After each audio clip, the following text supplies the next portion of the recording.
You're kidding me, right? A tea shop? In this economy? Daniel's laughter cut through the kitchen like shattered glass, each sharp edge slicing into what little confidence I'd managed to gather. I stood frozen, business plan clutched in my trembling hands, the weeks of research and careful calculations suddenly feeling childish under his mocking gaze. Come on, Laura. You've never run a business in your life. You majored in English literature, for God's sake. He took another sip of his bourbon, leaning against our granite countertop, the one he'd insisted on during the renovation last year, the one that cost more than my first car. Before we jump back in, tell us where you're tuning in from, and if this story touches you, make sure you're subscribed, because tomorrow I've saved something extra special for you. I've been researching. For months, I said, hating how defensive I sounded. The location is perfect. The demographic analysis shows... The demographic analysis? He mimicked my tone, eyebrows raised in exaggerated surprise. Listen to yourself. You sound like you're playing pretend business. This isn't one of your little book club discussions. I pressed my lips together, fighting back the urge to throw the meticulously crafted business plan at his smug face. After 15 years of marriage, I'd become fluent in Daniel's particular dialect of belittlement, the subtle ways he could make me feel small without ever raising his voice, how he could dismiss my dreams while maintaining the appearance of a concerned, rational husband. The commercial space on Maple Street is available, I continued, determined not to let him see how much his words stung. The rent is reasonable, and I've already... Laura. Daniel set down his glass, his expression shifting to what I recognized as his patient explanation face, the one he used when explaining finances to me or complex topics to our children. We've talked about this. You want something to keep you busy? That's fine. Volunteer at the library. Take another cooking class. Hell, join a gym. But opening a business in the middle of a recession? With what experience? I've worked in retail. I know about customer service. I've taken online courses in business management. The Small Business Association has resources, and I've been networking with... Networking? He laughed again, shaking his head. Having coffee with other housewives who sell essential oils on Facebook isn't networking, honey. The dismissive honey was the final straw. After 15 years of marriage, 14 years of putting my own ambitions on hold to support his career, 12 years of raising our children while he climbed the corporate ladder, and 6 months of catching him sneaking late-night texts to his 26-year-old assistant, I had finally reached my limit. I'm doing this, I said, my voice quiet but firm. Whether you support me or not. Something shifted in his eyes then, a flash of surprise, quickly replaced by irritation. Daniel wasn't used to me standing my ground. Throughout our marriage, I'd been the diplomat, the peacekeeper, the one who bent so our relationship wouldn't break. But something had changed in me these past few months. Perhaps it was finding those texts. Perhaps it was our daughter starting high school and our son entering middle school, both needing me less. Or perhaps it was simply the accumulation of all those years of swallowing my dreams while helping him achieve his. With what money? He finally asked, his voice level but with a dangerous edge. And there it was, the question I'd been dreading.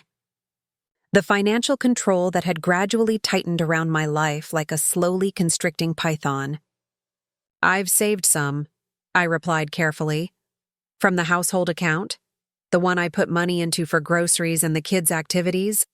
I felt heat rise to my face. It's not like that. I've been careful with the budget. Set aside a little here. And there. Daniel's face darkened. So you've been what? Skimming off the top? Hiding money from me? It's not hiding when it's my money, too, I countered, surprising myself with my boldness. And yes, I've been saving. From birthday gifts, from the small freelance editing work I've done, I even sold some of my jewelry. His eyes narrowed at that. Your grandmother's pieces? The ones I had appraised for the insurance? I didn't answer, which was answer enough. Jesus Christ, Laura. He pushed away from the counter, running a hand through his salt and pepper hair, the hair that had once been dark brown when we met in college, when we were equals with our whole lives ahead of us. This is insane.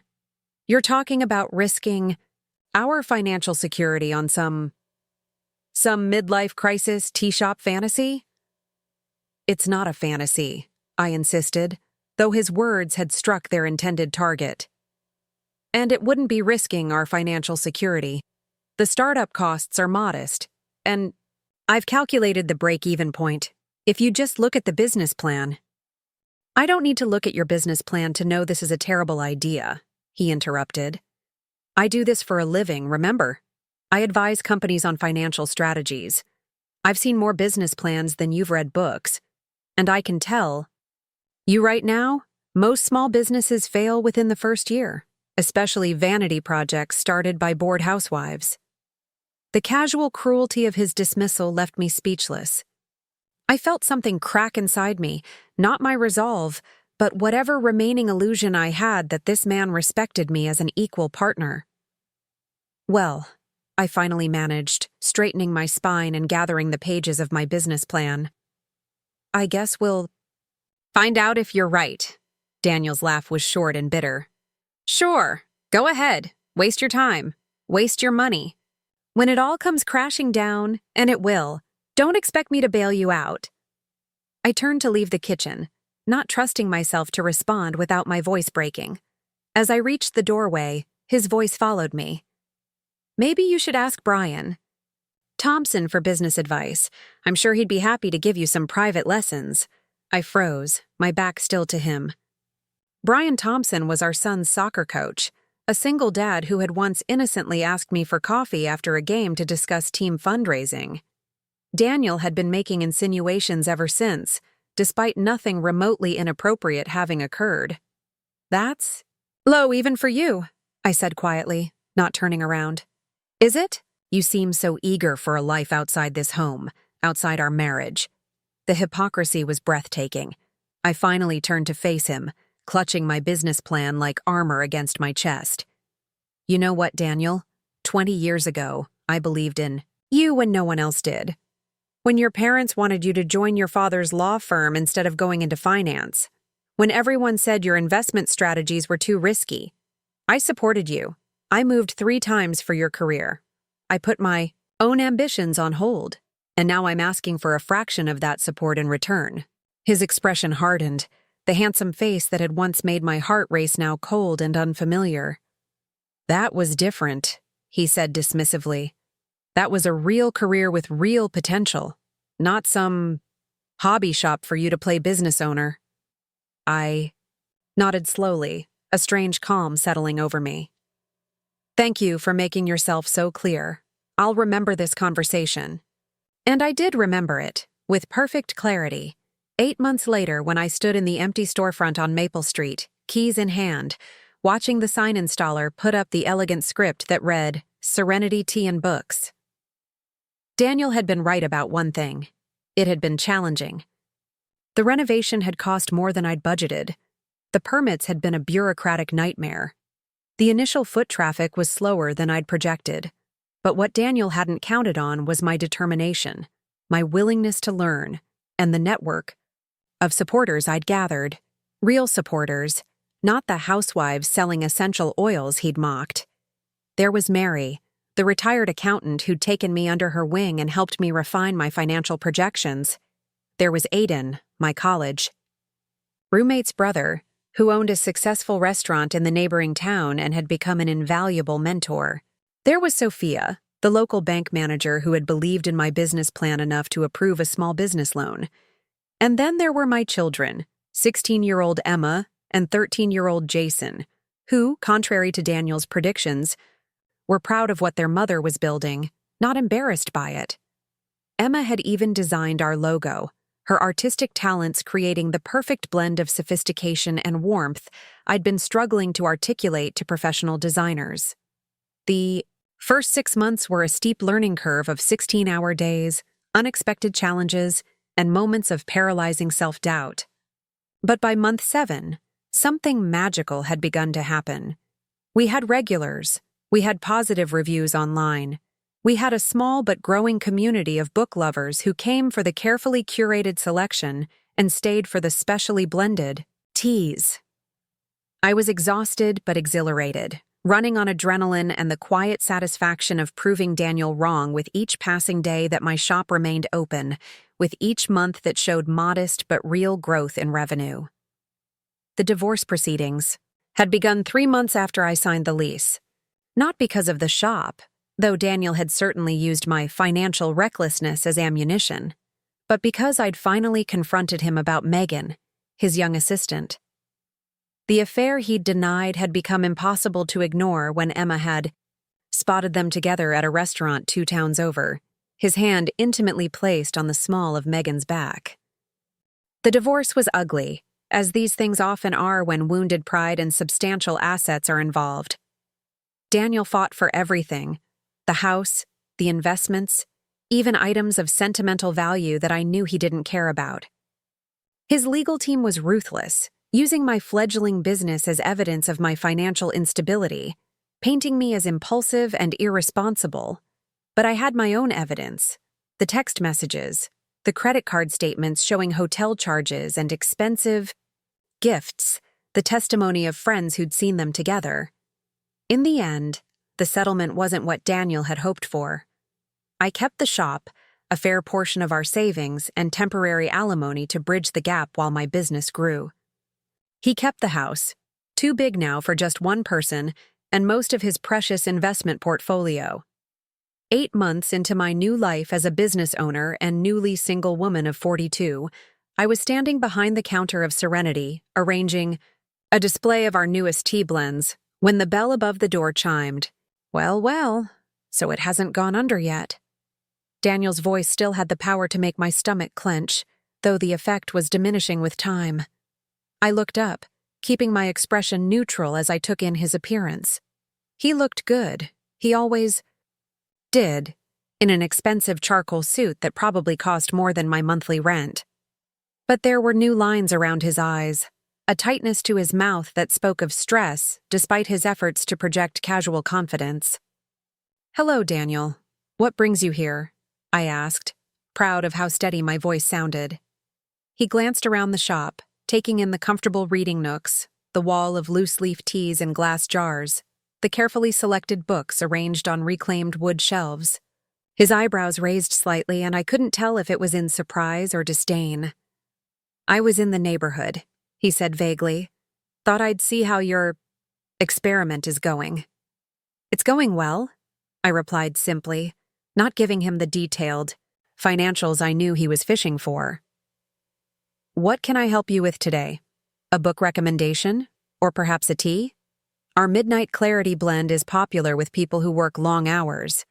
Helps with focus without the jitters of coffee." The personal jab wasn't lost on him. Daniel had always prided himself on his punishing work schedule, often boasting about surviving on 4 hours of sleep and constant espresso.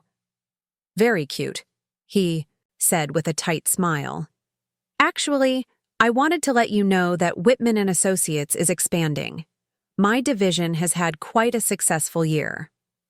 Whitman & Associates was the financial services firm where Daniel had worked for the past decade, steadily climbing from senior advisor to partner to now heading his own division. "Congratulations," I said, meaning it despite everything. Daniel was many things: arrogant, unfaithful, dismissive, but he was also undeniably good at his job. "We're taking over the entire 4th floor of the Archer building downtown," he continued, a hint of smugness in his tone. "Corner offices, state-of-the-art conference rooms, the works. It's a prime location." I nodded, wondering why he felt the need to come here and tell me this. Was it to remind me of the disparity in our successes? To rub in that while I was running a small shop, he was expanding into luxury office space?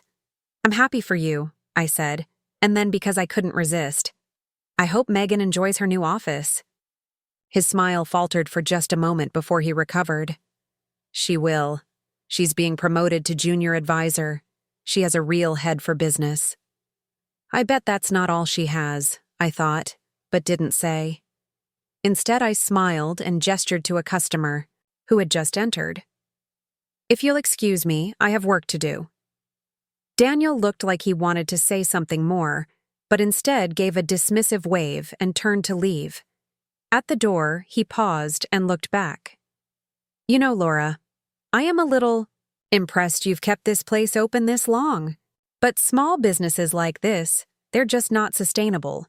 The margins are too thin, the competition too fierce. It's just math, not personal. Goodbye, Daniel, I said firmly, turning my attention to my customer, a young woman with blue-streaked hair who was browsing our fantasy section after he left. I helped the blue-haired customer find the perfect book and tea pairing, a richly detailed fantasy novel and our enchanted forest blend with hints of blackberry and vanilla.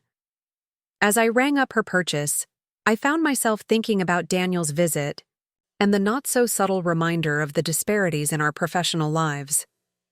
What Daniel didn't know, what I hadn't told anyone yet except Mary, my accountant friend, was that Serenity had not just survived, but was beginning to thrive.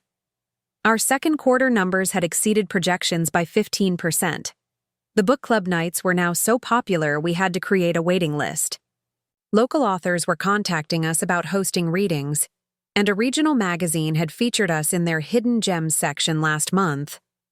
And what Daniel especially didn't know was that 3 days ago, I had received an intriguing email from Eleanor Archer herself, the elderly owner of the Archer Building, the very building where Daniel's company was expanding.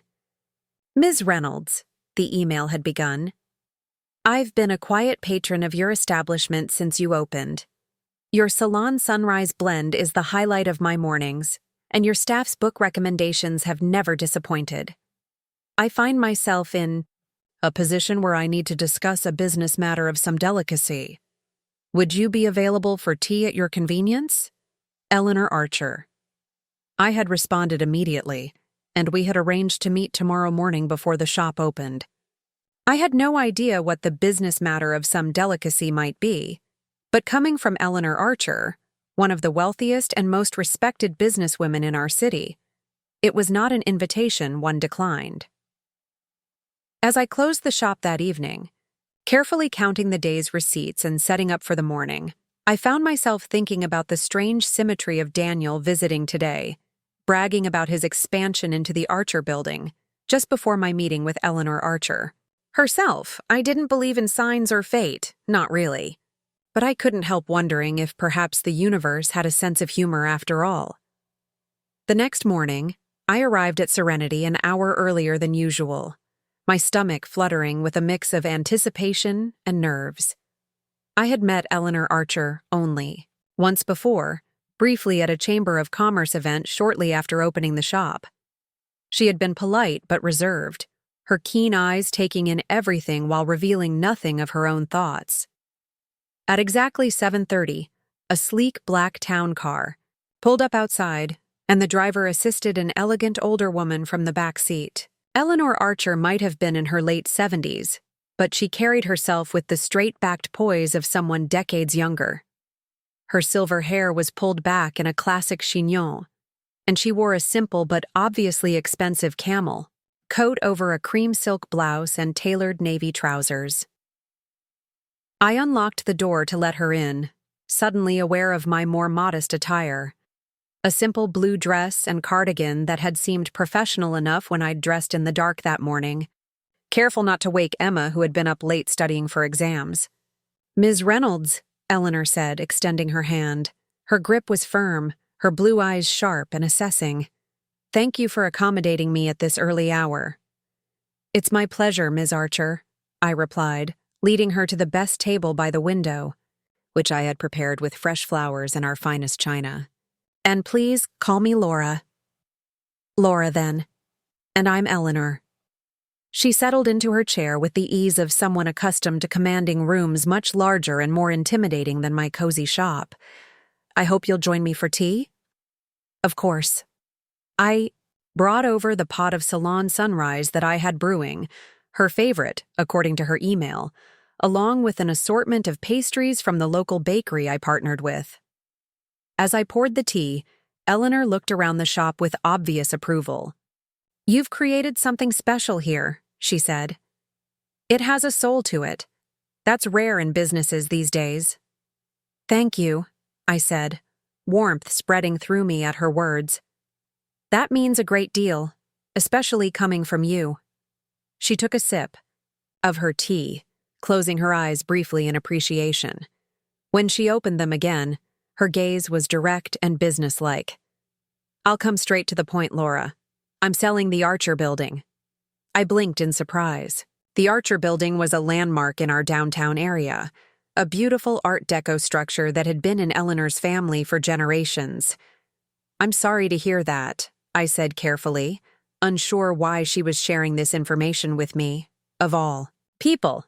"Don't be," she replied with a small smile. "I'm 80 next year and I'm tired of property management. I've decided to liquidate most of my real estate holdings and establish a foundation. But I care very deeply about what happens to the building." She paused, studying me over the rim of her teacup. "Which is why I wanted to speak with you before making any public announcements." My confusion must have shown on my face because Eleanor's smile widened slightly. "Laura, I'd like to offer you the opportunity to purchase the Archer Building before I list it on the open market." For a moment, I thought I had misheard her. "I'm sorry, what?" "I'm offering you right of first refusal on the Archer Building," she repeated patiently. "At a price that would be considered favorable." I set down my teacup, afraid my suddenly shaking hands might spill it. "Ms. Archer, Eleanor, I appreciate the offer, but I'm afraid there's been some misunderstanding. I run a small tea shop. I'm not a real estate investor. I couldn't possibly afford to purchase an entire office building." Eleanor's expression remained serene, but there was a glint in her eyes that I couldn't quite interpret. "You'd be surprised what you might be able to afford with the right financing structure. And I have several thoughts on that front as well." She reached into her elegant leather handbag and pulled out a slim folder, which she slid across the table to me. "These are the current financials for the building, the tenant list, and an outline of the purchase terms I'm proposing. I'd like you to review them and consult with your financial advisors. Take a week to consider it. If you're not interested, no harm done, and I'll move forward with other potential buyers." I stared at the folder as if it might contain explosive material. "May I ask, why me?" I finally managed. Eleanor's expression softened slightly. "I've been watching you, Laura, not in a creepy way," she added with a small chuckle. "But as a fellow businesswoman, I've seen how you built this place from nothing, how you interact with your customers, how you've created not just a store but a community. You have an instinct for value that can't be taught." She took another sip of her tea before continuing. "The Archer Building has been in my family for 3 generations. My grandfather built it, my father expanded it, and I've maintained it. I don't have children of my own to pass it to. I'd like it to go to someone who will care for it properly, not just see it as a line item on a balance sheet." I was speechless, overwhelmed by both her words and the magnitude of what she was proposing. "But the Archer Building is fully occupied," I said, grasping at practical objections as my mind raced. "It's home to dozens of businesses, including—" I trailed off, thinking of Daniel's expansion plans. "Including your ex-husband's firm." "Yes," Eleanor finished for me, a knowing look in her eyes. "Whitman and Associates occupies the 3rd floor and has just signed a lease to expand to the 4th. They're my largest tenant." My eyes widened. "You know about Daniel?" Eleanor's smile was enigmatic. "Laura, I've been in business for over 50 years. There's very little that happens in this city's commercial real estate market that I don't know about. And yes, I'm aware that Daniel Reynolds is your former husband. I'm also aware that he was less than supportive of your entrepreneurial ambitions." I felt heat rise to my face, embarrassed that my failed marriage was apparently common knowledge. "Don't be concerned," Eleanor said, correctly reading my expression. "Business is business. Personal matters shouldn't interfere with sound investment decisions." She rose gracefully, signaling the end of our meeting. 1 week, Laura. Review the materials, talk to your advisors. If you're interested, we'll discuss next steps. I stood as well, still feeling like I was in some kind of surreal dream. Thank you for thinking of me, Eleanor. I'm honored, truly, but I still don't understand why I'd offer a deal like this to someone with no real estate experience. She smiled, her eyes crinkling at the corners. Sometimes, Laura, the right person for a job isn't the one with the most impressive resume. It's the one with the right instincts and the courage to act on them. You've already proved you have, both. With that, she extended her hand again. As I shook it, she held on for a moment longer than necessary. One more thing, Laura. This conversation, and my offer, is strictly confidential. I'd appreciate if you'd keep it that way, especially from current tenants of the building. I nodded, understanding immediately. Of course, absolutely confidential. After Eleanor left, I stood in the middle of my quiet shop, the folder in my hands feeling impossibly heavy with possibility and madness. Me? Purchase the Archer building? The very building where Daniel was planning his grand expansion. It was absurd, impossible, beyond my reach in every conceivable way. And yet, as I slowly opened the folder and began to review the numbers Eleanor had provided, a tiny spark of something dangerous and exhilarating began to glow in my chest. What if it wasn't impossible after all? The folder Eleanor had given me remained untouched on my nightstand for 2 days. By day, I focused on running Serenity, grateful for the rhythm of customers and tea and books that kept my thoughts occupied. By night, I would prop myself up against my headboard, stare at the folder, touch its edges, and then turn off my lamp without opening it. It wasn't that I hadn't tried to read it. I had. 3 times, actually. But each time I'd open the folder, the rows of numbers would swim before my eyes, and a voice suspiciously like Daniel's would echo in my head. Who do you think you're kidding? The 3rd night, Emma found me like this, sitting cross-legged on my bed with the folder open but untouched in front of me. Mom? Are you okay?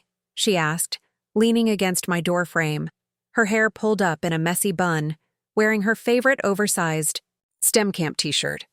I'm fine, honey, I said, quickly closing the folder. Just reviewing some business stuff. Emma's eyes fell on the folder. Is that why you've been so distracted? Is something wrong with the shop? No, the shop is doing great. I patted the space next to me, and she came to sit on the bed. This is something else. A potential opportunity that honestly feels way too big for me. Emma's eyebrows rose. Too big for you? The woman who started a business while going through a divorce and proved Dad wrong when he said it would fail within months? I laughed softly. When you put it that way. What's the opportunity? She asked, curiosity lighting her intelligent eyes. I hesitated.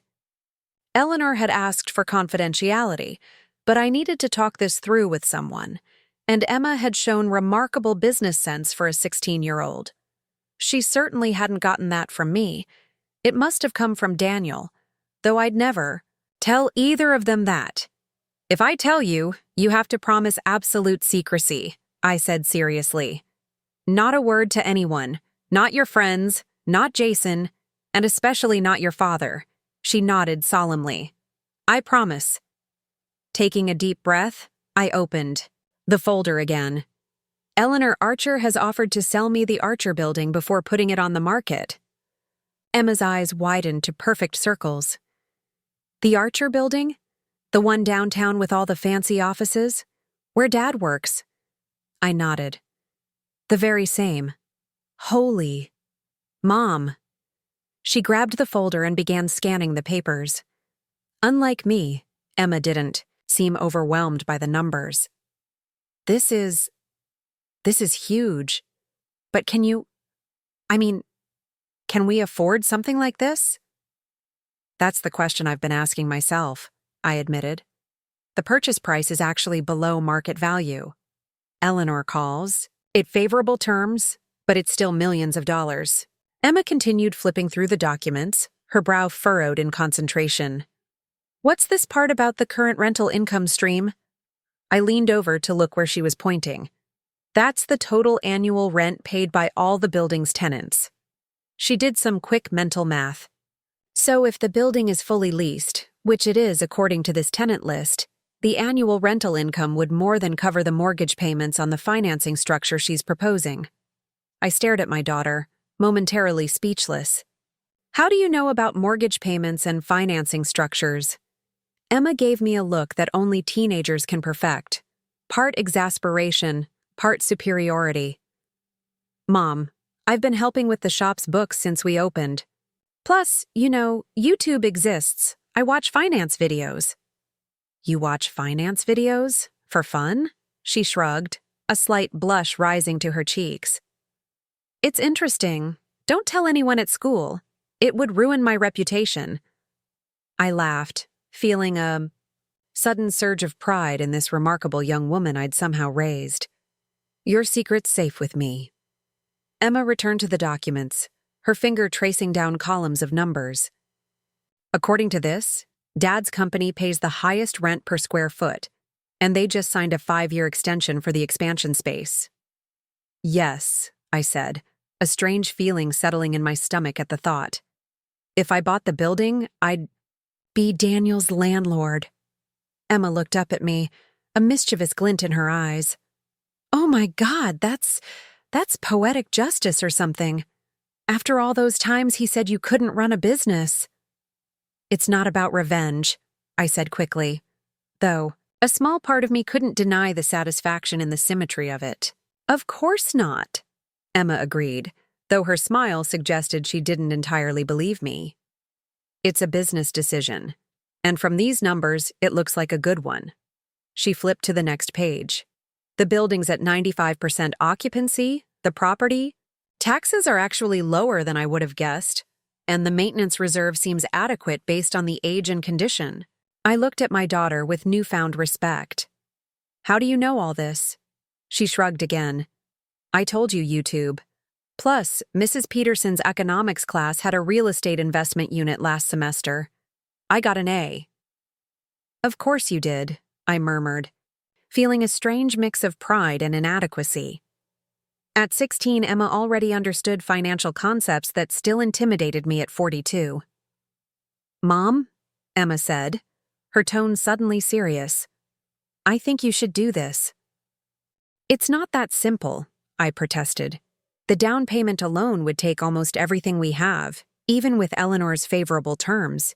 If anything went wrong, if tenants left, if the building needed major repairs. Business is always a risk, Emma said, sounding so much like Daniel in his better moments that it momentarily took my breath away. But this seems like a calculated one. The building has a solid history, stable tenants, and you'd have diversified income streams. I raised an eyebrow. Diversified income streams? Multiple sources of revenue, she explained. Right now, all your eggs are in the Serenity basket. If the shop had a bad month, it impacts everything. With this, you'd have rental income regardless of how the shop performs. I took back the folder, feeling oddly humble.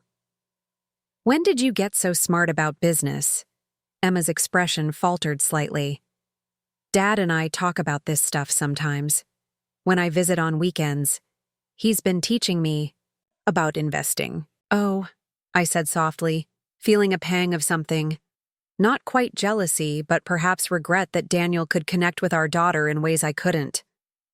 That's good. He does know his finance. Yeah, but you know what? Emma said, her voice strengthening. You're the one who actually took a risk. He just talks about other people's money all day. I laughed, surprised and touched by her loyalty. Well, there's value in that too. The world needs both types. Emma rolled her eyes. Stop being so diplomatic, Mom. It's okay to acknowledge that what you did was braver. I smiled and squeezed her hand. Thank you for the vote of confidence and for helping me see this more clearly. I'm still not sure what I'm going to do, but I feel better equipped to think it through now. My consultation fee will be 1 ice cream sundae, she said with a grin, standing up from the bed. And Mom? For what it's worth, I think Grandma would say go for it. After Emma left, I sat with the folder open on my lap, thinking about my mother. She had been gone for 5 years now, but Emma was right. She would have encouraged me to take the leap. Fortune favors the bold, she used to say, despite living a life that had been anything but bold herself. The next morning, I called Mary, my accountant friend, and asked if she could meet me for lunch. If I was seriously considering Eleanor's offer, I needed professional advice from someone I trusted. Mary arrived at our usual cafe looking exactly as she always did. Sensible cardigan, practical haircut, and the sharpest financial mind I'd ever encountered hidden behind unremarkable. Wire-rimmed glasses. So, she said after we'd ordered, you sounded mysterious on the phone. What's up? I pulled Eleanor's folder from my bag and slid it across the table. I need your professional opinion on this, and your absolute discretion. Mary raised an eyebrow but said nothing as she opened the folder and began reading. I watched, her face trying to gauge her reaction, but years of reviewing financial statements had given her an excellent poker face. After several minutes of silence, she looked up. Is this for real?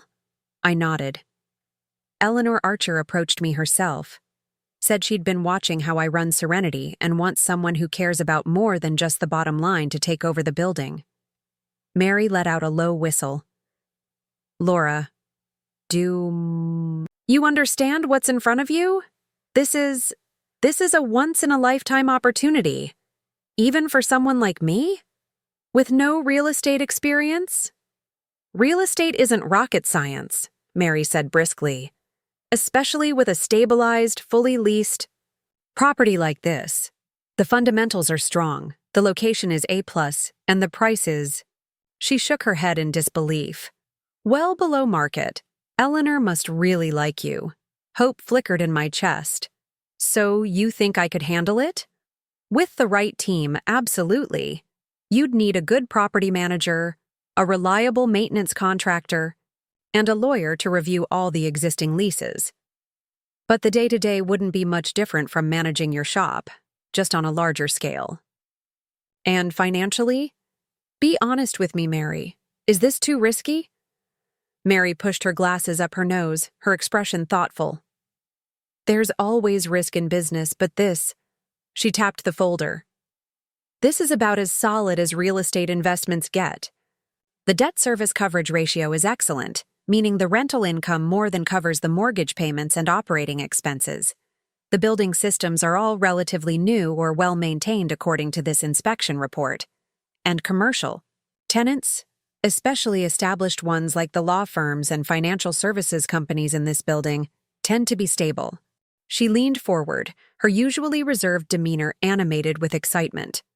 Laura, you could potentially double or triple your current income with this purchase, even after paying the mortgage. And that's not counting the long-term equity you'd build as you pay down the principal. I took a deep breath, the magnitude of the opportunity starting to sink in. There's just one complication. What's that? Daniel's company is the anchor tenant. They occupy the entire 3rd floor and are expanding to the 4th. Mary's eyebrows shot up. Your ex-husband would be your largest tenant? I nodded. Ironic, isn't it? A slow smile spread across Mary's face. It's more than ironic. It's perfect. I'm not doing this for revenge, I said quickly, echoing what I'd told Emma. Of course not, Mary agreed, though her smile remained. It's a sound business decision. The fact that it might make your ex-husband, who, may I remind you, laughed in your face when you wanted to open Serenity, have to write a monthly rent check to the very woman whose business acumen he dismissed. That's just a delightful bonus. Couldn't help but laugh. When you put it that way… Seriously, though, Mary continued, her expression becoming more businesslike, you should be aware that this would connect you and Daniel financially for years to come. Are you prepared? For that? I considered this. The divorce is final. The kids are adjusting. We're already connected through them, and that's manageable. This would be purely business. Nothing is ever purely business when emotions are involved, Mary cautioned. If you do this, you'd need very clear boundaries. Professional property, management to act as a buffer, legal protection against any potential complications. What kind of complications? Mary's expression turned serious. Laura, you know Daniel better than I do. How would he react to discovering his ex-wife owns his building? Would he try to break his lease? Cause problems? Use it as leverage in any future disputes about the children? I frowned, considering. Daniel was proud, sometimes petty, but ultimately pragmatic. He wouldn't jeopardize his company's position. They've invested too much in the build-out of the space, and commercial real estate downtown is tight. Breaking a lease would be expensive and disruptive. And personally, could you handle seeing him at tenant meetings or dealing with his complaints about the thermostat being too cold or the parking not being plowed fast enough after a snowstorm? I'd have property management for that, I said, repeating her earlier suggestion. And honestly, Mary, after everything we've been through, Daniel complaining about a thermostat doesn't seem particularly intimidating anymore. Mary studied me for a long moment, then nodded. You've changed. A year ago, you would have been worried about keeping the peace, about not rocking the boat. A year ago, I was still trying to save a marriage that was already dead, I said quietly. I've learned a lot since then. About business, yes, but more importantly about what I'm capable of. Mary closed the folder and handed it back to me. Then I think you have your answer. From a financial standpoint, this is a solid investment with manageable risk. From a personal standpoint, she shrugged. That's for you to decide. I spent the next 3 days in a state of intense focus, researching commercial property management, reviewing the materials Eleanor had provided over and over, and making lists of questions for her. I contacted a commercial real estate attorney recommended by Mary and scheduled a consultation, making sure to choose someone with no connections to Daniel's firm.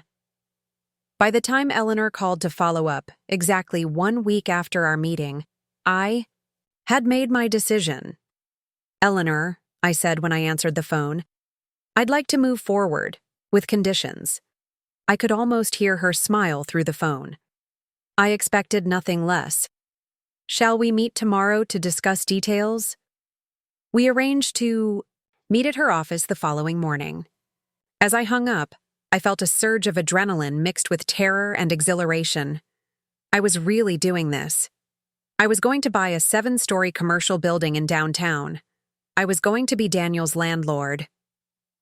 That evening, as I was closing up the shop, my phone buzzed with a text from Daniel. Need to discuss changes to pickup schedule for kids this weekend. Can I stop by the shop tomorrow morning? I stared at the message, a strange sense of destiny tickling at the back of my neck. I had planned to tell the children about the potential building purchase this weekend, once things were more settled with Eleanor. Daniel finding out from them would be complicated. Sorry, I have an important meeting tomorrow morning. Can we talk by phone tonight instead? His response came quickly. Meeting? With your book club? This is about our children, Laura. I clenched my jaw, reminding myself that engaging with his condescension wouldn't help anything. No, a business meeting. I can talk at 9 p.m. when the kids are settled if that works for you. 3 dots appeared, disappeared, appeared again. Finally, fine. 9 p.m. I slipped my phone back into my pocket, a strange calm settling over me. This time tomorrow, I would be in negotiations to buy the Archer building. Daniel had no idea that his ex-wife, the one whose business ambitions he had dismissed as a hobby, was about to become his landlord. The shop felt suddenly quiet, the only sound the gentle ticking of the vintage clock on the wall. I ran my hand along the polished wood countertop, feeling a surge of gratitude for this space that had become not just my livelihood, but my path to a new identity. Serenity had given me confidence, community, and now, potentially, an unexpected opportunity for growth beyond anything I could have imagined when I first walked through its doors. "Thank you," I whispered to the empty shop, feeling only slightly foolish for talking to a building. As I locked up and headed home, I thought about my conversation with Emma and her surprising financial knowledge. Maybe this building purchase could be more than just a business opportunity for me. Maybe it could be something I built for my children's future as well. The next morning, I dressed carefully in my most professional outfit, a navy blazer over a cream silk blouse and tailored pants. I'd bought the ensemble for my final divorce. And while the memory wasn't pleasant, the confidence the outfit gave me was exactly what I needed today. Eleanor's office was located on the top floor of the Archer building, a fact that had somehow escaped my attention until now. As I rode the elevator up, I found myself wondering if Daniel was already at work, just a few floors below. The thought of him sitting at his desk, completely unaware of what was transpiring above his head, sent a small shiver of something, not quite vindication, not quite nervousness, down my spine. The elevator doors opened onto a reception area that was elegant in its simplicity. Warm wood, comfortable chairs, and floor-to-ceiling windows offering a spectacular view of the city. The receptionist, a woman about my age with a kind smile, greeted me warmly. "Ms. Reynolds?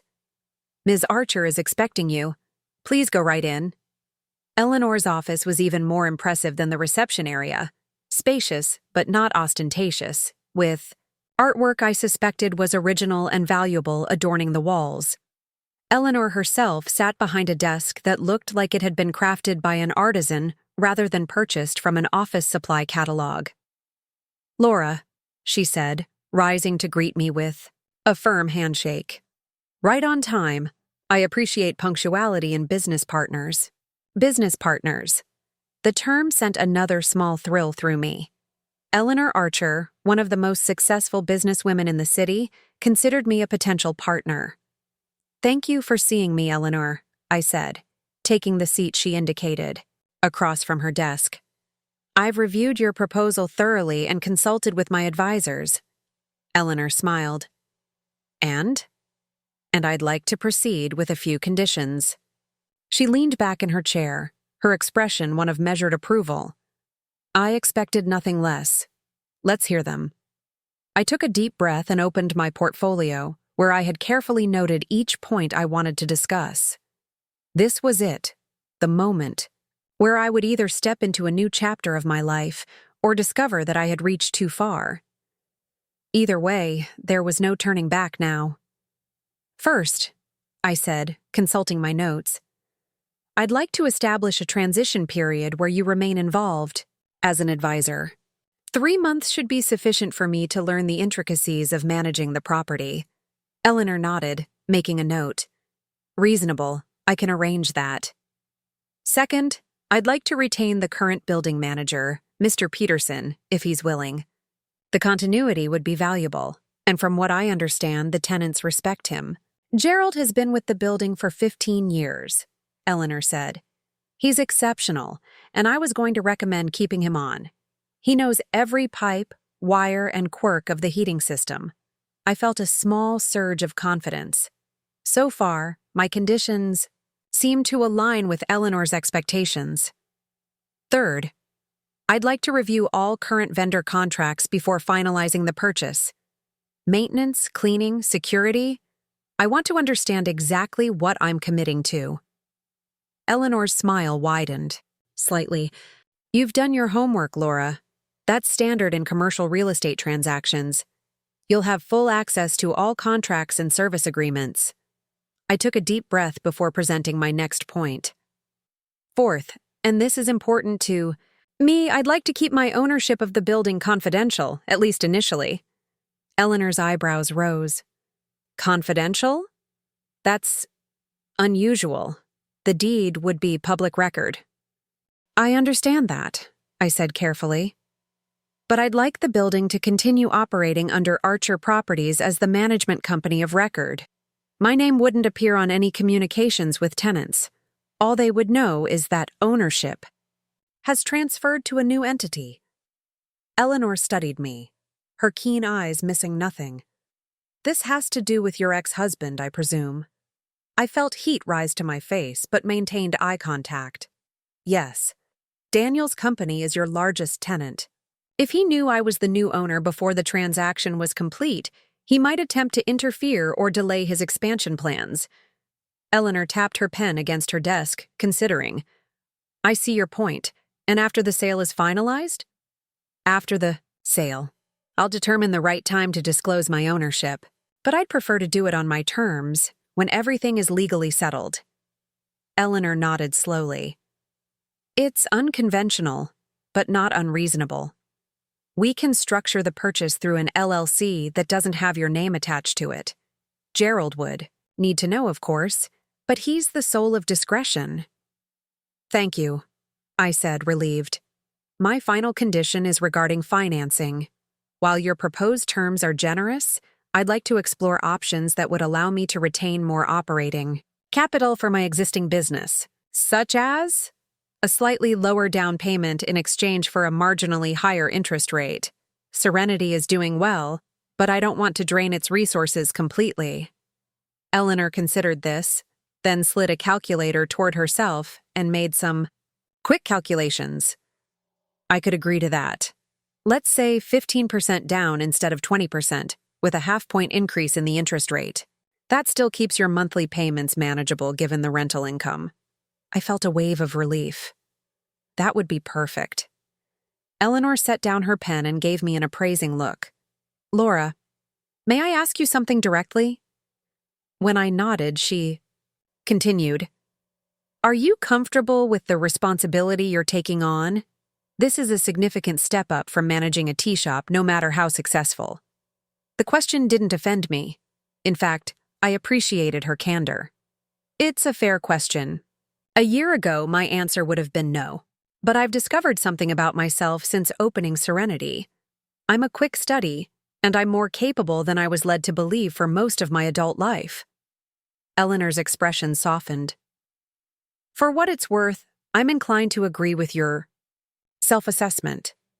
You remind me of myself at your age, determined, pragmatic, with something to prove. Did you have something to prove? I asked, surprised. A hint of a smile played at her lips. My dear, every woman in business has something to prove, especially those of us who began our careers when female executives were as rare as unicorns. The difference is what we choose to do with that motivation. She rose from her desk and walked to the window, gazing out at the city spread below. Do you know why this building is so important to me, Laura?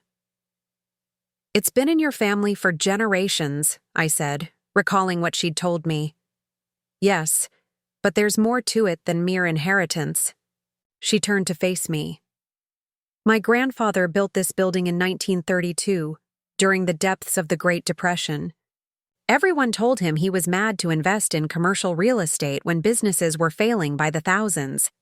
My father expanded it in 1968, just before a major recession hit. Both times, financial advisors called it foolhardy.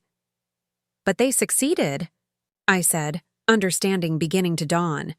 They did, because they weren't just building for immediate profit. They were building a legacy. She walked back to her desk and sat down. That's what I see in you, Laura. The potential to think beyond next quarter's balance sheet. The ability to balance profit with principles. I was speechless, moved by her faith in me, a faith that, until recently, I hadn't even had in myself. Now, Eleanor said briskly, returning to her businesslike demeanor, let's discuss timeline. How quickly can you arrange financing? The meeting lasted another 2 hours, during which we hammered out the details of the purchase agreement, the formation of my new LLC, which we decided to name Serenity Properties, and the transition plan. By the time I left Eleanor's office, my head was spinning with information, but my heart was soaring with possibility. As I waited for the elevator, I couldn't help but glance down the corridor toward the stairwell that would lead to the 3rd floor, to Daniel's office.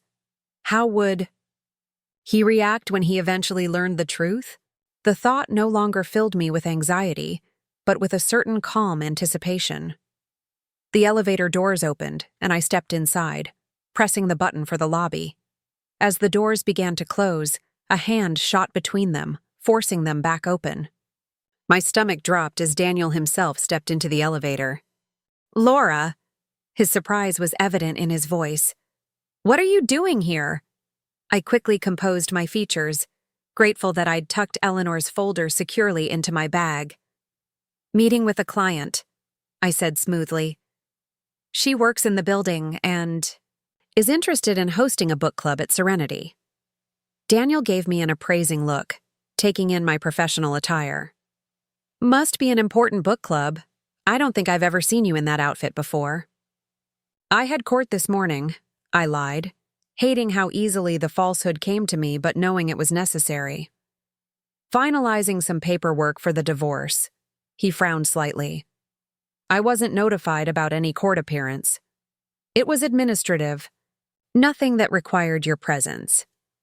The elevator descended in uncomfortable silence for a moment before I added, "How's the expansion coming along?" Daniel's expression immediately brightened. Nothing captivated his attention like an opportunity to discuss his own success. "Ahead of schedule, actually.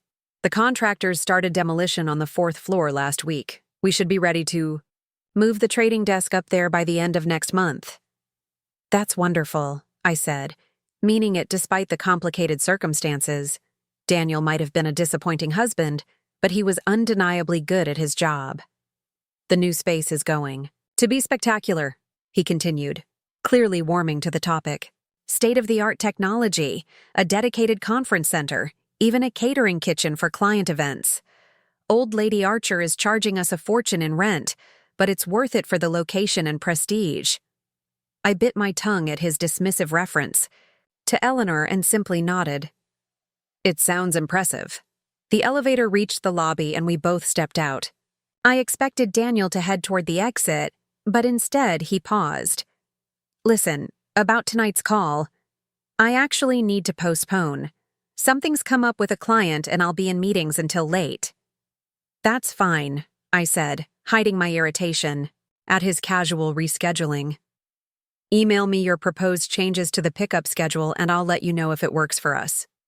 He frowned at my businesslike tone. "This is about our children, Laura, not some transaction."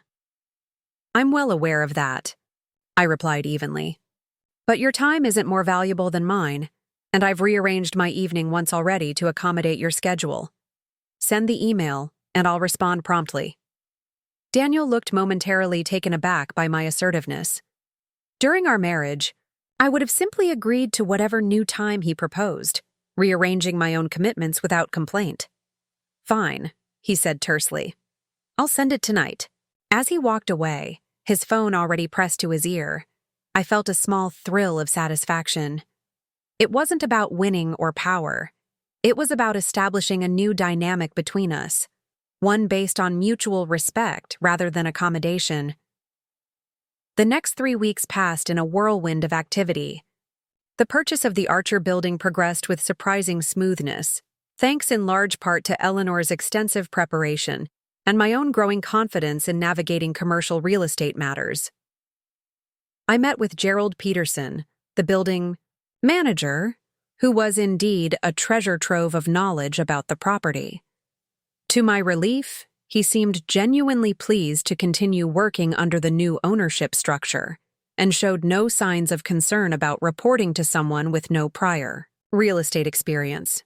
"Buildings are just big boxes with people in them," he told me pragmatically during our first meeting. "Keep the systems running, listen to the tenants, stay ahead of maintenance issues, and the rest takes care of itself." Of course, I knew it wasn't quite that simple, but his matter-of-fact approach was reassuring. Gerald agreed without hesitation to maintain confidentiality about the ownership transition, though he did raise one eyebrow when I specifically mentioned not disclosing anything to Whitman and Associates. "Let's just say there's a personal connection that could complicate things," I explained vaguely. Gerald nodded, clearly too professional to pry further. "Not my business to ask," Your building, your rules. My days quickly developed a new rhythm. Mornings at Serenity, overseeing the shop's operations. Afternoons at the Archer building, learning from Eleanor and Gerald. Evenings poring over documents and educational materials about commercial property management. I hired a new assistant, manager for Serenity, a recent business school graduate named Zoe who brought fresh energy and ideas to the shop.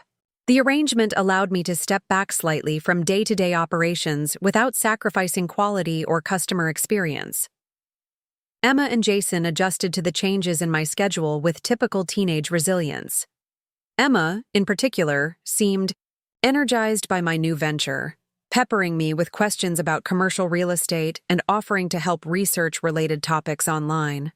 "You know," she said one evening as we sat at the kitchen table, she with her calculus homework, and me with a stack of tenant files, "Dad always made it sound like business was this mysterious thing that only special people with special education could understand." I glanced up from the lease I was reviewing. "And what do you think now?" She shrugged, a small smile playing at her lips. "I think maybe he just didn't want competition."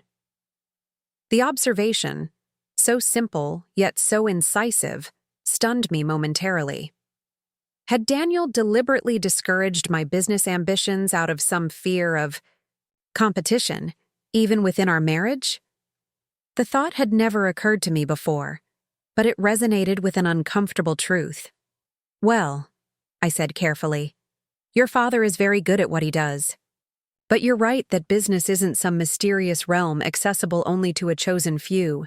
It's about problem-solving, relationships, and persistence more than anything else." Emma nodded thoughtfully, then returned to her homework.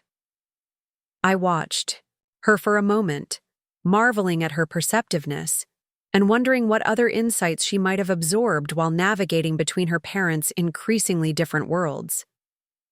The closing date for the building purchase was set for a Friday. Eleanor had suggested we keep the transition low-key, no announcements, no disruptions to the tenants' routines. The only immediate change would be a tasteful notice in the lobby informing tenants that ownership had transferred to Serenity Properties, LLC, with contact information for management remaining the same. On the Wednesday before the closing, I received an unexpected call from Gerald. "Ms. Reynolds," he began, his typically calm voice tinged with concern. "I thought you should know that there's been some inquiry about the building sale." I felt a flutter of anxiety. "What kind of inquiry?"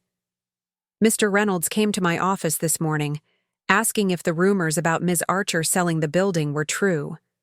Apparently, one of his partners overheard something at the Downtown Business Association luncheon yesterday." My grip tightened on the phone.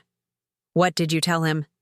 "Exactly what Ms. Archer instructed, that she's been considering retirement and exploring options, but no decisions have been made public yet." I released a breath I hadn't realized I was holding. "And how did he react?" Gerald hesitated. He seemed agitated. Said something about tenant rights and notification requirements. Asked a lot of questions about who the potential new owner might be. Of course he did. Daniel hated not being the most informed person in any room. The possibility that major decisions affecting his business environment were being made without his knowledge or input would be intolerable to him. "Thank you for letting me know, Gerald, and thank you for your discretion." After hanging up, I immediately called Eleanor. "It was bound to happen," she said calmly when I explained the situation. "Information always leaks, especially in business circles. But it changes nothing. The sale is still proceeding as planned and no one knows you're the buyer." "What if Daniel tries to interfere somehow?" I asked, voicing my deepest concern. Eleanor's laugh was short and dismissive. "How? The sale is a private transaction between willing parties. Tenants have no say in building ownership, only the right to the terms outlined in their leases, which we are honoring completely." Her confidence was reassuring, but I still felt uneasy. Daniel was resourceful and well-connected. If he thought The building sale might somehow impact his expansion plans or increase his costs. He wouldn't hesitate to pull strings. Just as a precaution, Eleanor added, I've asked my attorney to prepare for closing a day earlier than scheduled. Can you be ready by tomorrow afternoon instead of Friday? Yes, I said without hesitation. I'll make it work. Good. Let's not give rumor and speculation any more time to brew than necessary. The next day passed in a blur of signatures, wire transfers, and final inspections.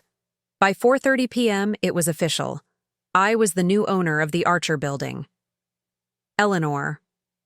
And I shared a quiet toast in her office, soon to be cleared out for the architecture firm expanding from the 5th floor. Congratulations, Laura, she said, raising her glass of champagne. May you have as many fulfilling years with this building as I have. I still can't quite believe it, I admitted, looking around at the panoramic views of the city. My city, in a way it had never been before. Thank you for trusting me with your family's legacy. Eleanor's smile was warm but knowing. I didn't choose you out of charity or sentiment, Laura. I chose you because you're the right person for this building's next chapter. Now, she set down her glass. I believe you have a meeting with Gerald to review tomorrow's maintenance schedule. I nodded, still slightly dazed by the magnitude of what had just transpired. Yes, and then I need to get back to Serenity for the evening book club. The life of an entrepreneur, Eleanor said with approval, always in motion. As I left her office, no longer her office, I reminded myself, I felt a strange mixture of exhilaration and terror. I was now responsible for a 7-story building housing dozens of businesses and hundreds of employees. The weight of that responsibility was both daunting and oddly energizing. Gerald was waiting for me in his office on the 2nd floor, a space that was utilitarian but meticulously organized. Spread across his desk were the maintenance logs, vendor contacts, and security protocols we needed to review. First thing you should know, he said as I took a seat, is that the HVAC system on the 3rd floor needs attention. The west zone runs about 5 degrees cooler than the east. Let me guess, I said. Whitman and Associates has been complaining? Gerald's normally impassive face cracked into a slight smile. Mr. Reynolds specifically, 3 times this week. I couldn't help but smile in return. And what's the actual issue? Nothing major. The zone controller needs recalibration. I've scheduled the technician for tomorrow morning. Good. What else? For the next hour, we went through the building's immediate needs, scheduled maintenance, and tenant concerns. Gerald was thorough and direct, clearly appreciative that I wanted to understand the details rather than just the overview. As we were wrapping up, a knock at the door interrupted us. Gerald looked up, his expression immediately shifting to professional neutrality. Come in, he called. The door opened to reveal Daniel, impeccably dressed in a tailored suit that probably cost more than a month's rent for most people. His confident expression faltered momentarily when he saw me. Laura, what are you doing here? I glanced at Gerald, who gave me an almost imperceptible nod of support. Hello, Daniel, I said calmly, gathering my papers. Just finishing up a meeting. Daniel's eyes narrowed suspiciously. A meeting with the building manager. About what exactly? I stood, smoothing my skirt. I was just leaving, actually. Gerald, thank you for your time. We'll continue this tomorrow. Of course, Ms. Reynolds, Gerald replied, his tone perfectly professional. Daniel's gaze darted between us, clearly sensing he was missing something significant. What's going on here? Why would you be meeting with the building manager? I hesitated, calculating my options. The sale was complete. There was no legal reason to continue the secrecy. But I had imagined this revelation happening differently, on my terms, when I was fully prepared. Before I could respond, Daniel's expression suddenly shifted, awareness dawning in his eyes. Wait. The rumors about the building being sold. Laura, Tell me you didn't. The moment had arrived, unplanned, unscripted, but perhaps perfectly timed after all. I took a deep breath, straightened my shoulders, and faced my ex-husband directly. As of 4 o'clock today, I said, my voice steady and clear, I am the new owner of the Archer building. The look on Daniel's face in that moment, a complex mixture of shock, disbelief, and dawning comprehension, was something I knew I would remember for the rest of my life. You're joking, Daniel said flatly, color draining from his face. This is some kind of bizarre prank. I reached into my bag and retrieved a copy of the deed, freshly signed and notarized. Not a prank. Serenity Properties LLC now owns the Archer building. I formed the company 3 weeks ago. Daniel snatched the paper from my hand, his eyes scanning the document with the intensity of someone searching for a loophole, an error, anything that would invalidate what he was seeing. This is impossible, he muttered. You can't afford a building like this. The capital required is significant but manageable with the right financing structure, I finished for him. Eleanor was quite generous with the terms. Daniel's head snapped up. Eleanor, you and Eleanor Archer are on a first-name basis? We are, I confirmed, maintaining my composure despite the adrenaline coursing through me. She's been an invaluable mentor throughout this process. Daniel's expression hardened, suspicion replacing shock. So that's what this is about. You've been plotting behind my back, conspiring to— Not everything is about you, Daniel, I interrupted, surprising myself with my firmness. This was a business opportunity that aligned with my long-term goals. The fact that your company happens to be a tenant is coincidental. It wasn't entirely true, of course. While I hadn't pursued the building, specifically to become Daniel's landlord, the symmetry of the situation had certainly factored into my decision. Daniel let out a harsh laugh. Coincidental? You expect me to believe that? What's next, Laura? Planning to raise the rent? Terminate our lease? This is a clear conflict of interest. Your lease is ironclad, I said calmly. Written by your own legal team, as I recall. 5 years for the original space, 7 for the expansion, with clearly defined annual increases. I couldn't change the terms even if I wanted to. Daniel's eyes narrowed. So you've studied our lease agreement. I've studied all the lease agreements in this building. That's what responsible property owners do. Gerald, who had been watching our exchange with careful neutrality, cleared his throat. Ms. Reynolds has been extremely thorough in her review of building operations. All tenants can expect the same level of service they've received in the past. Possibly better, given her attention to detail. Daniel's gaze swung to Gerald, betrayal evident in his expression. You knew about this? How long? Mr. Peterson has been instrumental in ensuring a smooth transition, I interjected, unwilling to let Gerald bear the brunt of Daniel's anger. Any complaints about the process should be directed to me, not to him. Daniel turned back to me, his lawyer's mind clearly, working through implications and options. This won't stand, Laura. There are disclosure requirements, notification periods, all of which were followed to the letter, I said. The standard notification to tenants goes out tomorrow morning, though I suppose you've received your notice. A bit early. If you'd like to contest the sale, you're welcome to consult with your attorneys, but I can assure you everything was handled properly. The mention of attorneys seemed to calm Daniel slightly, as if reminding him that there were established channels for dealing with situations like this. He straightened his tie, a gesture I recognized from our marriage as his way of physically gathering his composure.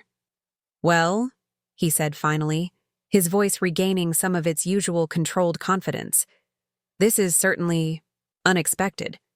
We'll need to review our options, of course. Of course, I agreed. In the meantime, I understand there's an issue with the temperature in your west zone. Gerald has scheduled a technician for tomorrow morning. The mundane details seemed to disorient Daniel further, as if the idea of me addressing his HVAC complaints was somehow more surreal than me owning the building. Right, yes, the west zone, He shook his head slightly. I should get back to my office. I have calls to make. I'm sure you do, I said, offering a professional smile. If you have any building-related concerns in the future, please continue. To direct them to Mr. Peterson as you normally would. Daniel nodded stiffly, then turned to leave. At the door, he paused and looked back, his expression unreadable. You've changed, Laura. It wasn't an accusation or a compliment, just an observation, delivered with something that might have been reluctant respect. Yes, I acknowledged simply. I have. After Daniel left, Gerald and I exchanged a look. Well, he said, that was interesting. I let out a breath I hadn't realized I'd been holding. That's one word for it. Do you think he'll make trouble? Gerald considered the question. Mr. Reynolds is known for being assertive when he feels challenged. But he's also practical. The building works well for his firm. The location is ideal, and moving would be expensive and disruptive. So you think he'll accept the situation? Eventually, Gerald said with a small shrug, though I wouldn't expect him to be happy about it. I nodded, gathering my things. Thank you for your support, Gerald. I know this puts you in a somewhat awkward position. Not at all, he replied. My job is to maintain this building and serve its tenants, regardless of who signs my paycheck. Besides, he added with the hint of a smile, I think the next few months are going to be rather interesting. That evening, as I drove home from Serenity after the book club, my phone rang through, the car's speaker system. It was Eleanor. I hear our mutual friend has discovered the truth, she said without preamble. I smiled despite my lingering tension. News travels fast. Gerald sent me a text. He thought I'd want to know. Daniel seemed shocked. Eleanor's laugh was warm and rich. I can imagine. How did you handle it? Professionally, I hope. I tried to make it clear this was a business decision, not a personal vendetta. Wise approach, Eleanor approved. Though I suspect he won't believe that, at least not initially. Probably not, I agreed, turning onto my street. Eleanor, can I ask you something? Of course. Did you offer me the building knowing this would happen? That it would create this situation with Daniel? There was a brief pause before she answered. Laura, I offered you the building because you were the right buyer for the property. Your connection to Daniel was, let's call it an interesting subplot, not the main story. But you knew, I pressed. I knew, she acknowledged, and I won't pretend I didn't find a certain poetic justice in it. But that wasn't my primary motivation, nor should it have been yours. I pulled into my driveway, turning off the engine but remaining in the car to finish our conversation. It wasn't, I said honestly. The building makes sense financially, and I believe in what you said about creating a legacy. But I'd be lying if I said there wasn't some satisfaction in the way things turned out. There's nothing wrong with enjoying a moment of cosmic balance, Eleanor said, and I could hear the smile in her voice. Just don't let it distract you from the real work ahead. After we hung up, I sat in my car for a few moments, processing the day's events. In the span of a few hours, I had become a commercial property owner and confronted my ex-husband with a reality that upended his perception of me. It was a lot to absorb. The front door opened, and Emma appeared on the porch, waving at me questioningly. I got out of the car and headed inside, where both my children were waiting with curious expressions. Well? Emma demanded as soon as I'd closed the door behind me. Did you do it? Is it official? I nodded, a smile breaking across my face despite my fatigue. It's official. We now own a building downtown. Emma squealed and threw her arms around me. Jason, more reserved but equally excited, joined the hug. That's so cool, Mom, he said. Can we see it this weekend? Absolutely, I promised. I'll give you the full tour. Did Dad find out yet? Emma asked, pulling back to study my face. I hesitated, then decided honesty was the best approach. Yes, he knows. We ran into each other at the building after the closing. Emma's eyes widened. What did he say? Was he mad? He was surprised, I said diplomatically. It's a big change for everyone to adjust to. Jason frowned slightly. Is this going to make things weird when we stay at Dad's? I sat down on the, couch, gesturing for them to join me. I don't want this to complicate things for either of you. Your relationship with your father is separate from my business dealings with him. If he says anything that makes you uncomfortable, or if you have any questions, please come talk to me, Emma snorted. Dad's the one who always says business is business. He can't have it both ways. Emma, I said gently, this is a complex situation. Your father has every right to have feelings about it, and we should respect that. She studied me with a perceptiveness that sometimes caught me off guard. You're being very fair to him, Mom. More fair than he was to you when you wanted to open Serenity. I reached over to squeeze her hand. That's because I'm trying to act according to my own standards, not in reaction to someone else's behavior. It was a principle I'd been working to instill in both my children. That integrity meant doing the right thing even when it was difficult, even when others didn't meet the same standard. Now, I said, changing the subject, who's hungry? I was thinking we could order from that new Thai place and celebrate.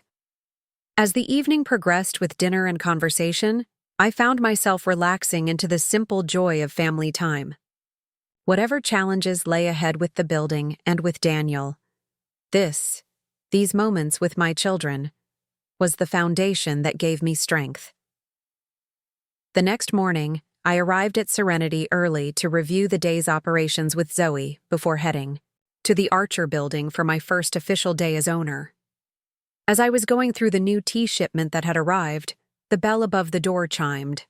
I looked up, surprised to have a customer so early, and found myself face to face with Megan, Daniel's assistant, and, as far as I knew, still his girlfriend. Hi, Laura, she said, her voice tentative. At 27, Megan was striking rather than traditionally pretty, with sharp features and intelligent eyes that made her look older than her years. I hope it's okay that I stopped by. The shop's open to everyone, I said neutrally, continuing to unpack the tea canisters. What can I help you with? Megan shifted uncomfortably. I think you know why I'm here. I set down the canister I was holding and gave her my full attention. Daniel sent you. She nodded, then seemed to reconsider. Well, not exactly. He doesn't know I'm here, but he was upset last night after he found out about the building. I imagine he was, I said, keeping my tone even. It came as a surprise. Megan bit her lip. He's worried you're going to use your position as landlord to make things difficult for the company, for revenge. I raised an eyebrow. Revenge for what, exactly? Our divorce was finalized months ago. We've both moved on. I deliberately didn't look directly at her as I said this. She had the grace to flush slightly. I know how it must seem. Me and Daniel. Your relationship with Daniel is none of my business, I said firmly. And my purchase of the Archer building is a business decision, not a personal one. The existing leases will be honored exactly as written. All tenants will be treated equally and professionally. Megan studied me for a long moment. You know, he always said you weren't interested in business, that you were content being, well, a housewife? I supplied. She nodded, looking embarrassed. I was content, I acknowledged. Until I wasn't. People change, Megan. They discover new aspects of themselves, new ambitions. Surely you understand that. Her eyes widened slightly at my pointed reference to her own transformation from assistant to romantic partner. I should get back to the office, she said finally. Daniel has an 8:30 call with London. Of course. I returned to unpacking the tea. Please assure Daniel that Whitman and Associates will continue to receive the excellent service they've come to expect from the Archer building. Business is business after all. After Megan left, Zoe emerged from the back room where she'd been pretending not to eavesdrop. Was that? Yes, I confirmed. And she came here to check if I was planning to use my newfound power as a landlord to exact revenge on my ex-husband. Zoe let out a low whistle. Wow, that's straight out of a soap opera. I laughed, the absurdity of the situation suddenly striking me. It does sound ridiculous when you put it that way, doesn't it? So, are you? Zoe asked, her eyes twinkling with mischief. Planning revenge, I mean. I shook my head, still smiling. No. Contrary to what seems to be popular belief, I didn't buy a multi-million-dollar office building just to torment my ex-husband. Too bad, Zoe said with a theatrical sigh. It would make a great story. Woman buys ex's building, turns off heat in winter, cackles maniacally. I think I'll stick with being a boring, responsible landlord, I said, much less likely to end in lawsuits. The first month of building ownership passed more smoothly than I'd dared to hope. Gerald proved invaluable, handling day-to-day operations with practiced efficiency while patiently teaching me the intricacies of commercial property management. I established a routine, mornings at Serenity, afternoons at the Archer Building, with time blocked out for both Emma and Jason's activities.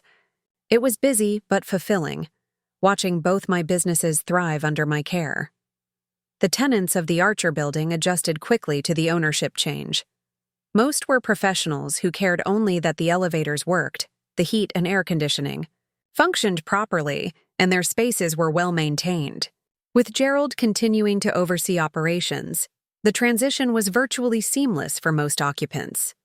Daniel, however, maintained a chilly distance. Our paths crossed occasionally in the lobby or elevator, where he would offer a terse nod before fixing his gaze firmly on his phone or the floor indicator. Through Emma and Jason, I heard that he had described the situation to his parents as a temporary complication that his legal team was exploring options to address. But despite whatever investigations his attorneys might be conducting, no legal challenges materialized. The sale had been proper in every respect, and Daniel's lease gave him no leverage to object to a change in building ownership. 6 weeks after the purchase, I received an unexpected email from Daniel. Need to discuss building matters. Lunch tomorrow? The Capitol Grill, 12:30. The brevity and formality were so typical of Daniel that I almost smiled. I replied with equal conciseness. I'll be there. The Capitol Grill was one of Daniel's favorite restaurants, an upscale steakhouse frequented by financial professionals and corporate attorneys. It had been a regular date spot during our marriage, a place where Daniel was known and respected, where the maitre d' greeted him by name and remembered his preference for the corner booth. I arrived exactly on time, wearing a simple but elegant navy dress that projected confidence without flashiness. Daniel was already seated at his usual booth, a glass of what looked like sparkling water in front of him. He stood as I approached, a gesture of ingrained politeness that survived even our complicated circumstances. Laura, thank you for coming. Daniel, I replied, sliding into the booth opposite him. You said you wanted to discuss building matters? He signaled the waiter before responding. Would you like something to drink? Just water, thank you. We sat in silence until the waiter returned with my water and took our orders. Daniel opted for his usual steak, medium rare. I chose the salmon. Old habits, it seemed, remained intact despite everything that had changed between us. Once the waiter departed, Daniel leaned forward slightly, his expression serious but not hostile. I've spent the past month reviewing our options regarding the building situation. And, I prompted when he paused, and I've concluded that while the circumstances are unusual, there's no legal basis for objection. The sale was properly executed. The terms of our lease remain unchanged, and building operations have continued without disruption. I took a sip of my water to hide my surprise at his matter-of-fact acceptance. I appreciate your acknowledgement. Daniel studied me for a moment. I have to admit, Laura, you've impressed me. Not just with the building purchase, though that was unexpected, but with how you've handled everything since. It's been professional, dignified. The compliment, delivered in his characteristic, precise manner, caught me off guard. Thank you. That was my intention. Which brings me to the purpose of this lunch, he continued. I'd like to propose a truce of sorts, a clear separation between our personal history and our current business relationship. I thought we already had that, I said. The building management has treated Whitman and Associates exactly the same. As all other tenants? Yes, but there's been a certain tension. Understandably so. He straightened the silverware in front of him, a nervous habit I recognized from our marriage. The children have noticed it. Ah, so that was it. Emma and Jason had picked up on the awkwardness between us, and Daniel, who prided himself on maintaining a perfect image in their eyes, was uncomfortable with that. What do you propose? I asked. Transparency. Open communication about building matters that might affect our firm. Perhaps a monthly meeting to address any concerns directly, rather than through intermediaries. I considered his suggestion. It was reasonable, even practical. And if it helped ease the strain that our children were apparently sensing, all the better. I think that could work, I said. Though Gerald would need to be included as well. He handles most of the day-to-day operations. Daniel nodded. Of course, Gerald is exceptionally competent. Our food arrived, temporarily pausing the conversation. As we began to eat, I found myself reflecting on how surreal this situation would have seemed a year ago. Daniel and I, calmly discussing a business arrangement where I was effectively his landlord. There's something else, Daniel said after a few minutes of eating in companionable silence. A personal matter. I tensed slightly. Oh? Megan and I are no longer together. I blinked, surprised both by the information and by his decision to share it with me. I'm sorry to hear that. He shrugged, the gesture neither confirming nor denying any regret on his part. It became clear we wanted different things. She's moving to Chicago next month. I nodded, unsure how to respond. Our divorce was final, his romantic life no longer my concern, and yet there was a strange intimacy in him choosing to tell me this news, as if some vestige of our long partnership remained despite everything. I also wanted to say, he continued, his voice dropping slightly, that I was wrong about Serenity, about your business instincts. I underestimated you and I apologize for that. The apology, so unexpected and so out of character for Daniel, momentarily rendered me speechless. In 15 years of marriage, I could count on one hand the number of times he had admitted error so directly. Thank you, I said finally. That means a lot. Daniel nodded once, then smoothly changed the subject to Emma's upcoming science fair and Jason's baseball tournament. For the remainder of lunch, we talked only of our children and shared memories, carefully avoiding any topics that might disrupt the fragile peace we seemed to have established. As we prepared to leave, Daniel insisted on paying the bill, a business expense, he said with a hint of his old smile. Outside the restaurant, as we waited for our respective cars, he turned to me with an expression I couldn't quite read. You know, Laura, when my father retired last year, he told me something I didn't understand until recently. He said, success isn't about the deals you close or the money you make. It's about building something that matters, something that lasts. I think he would approve of what you're doing with Serenity and the Archer building.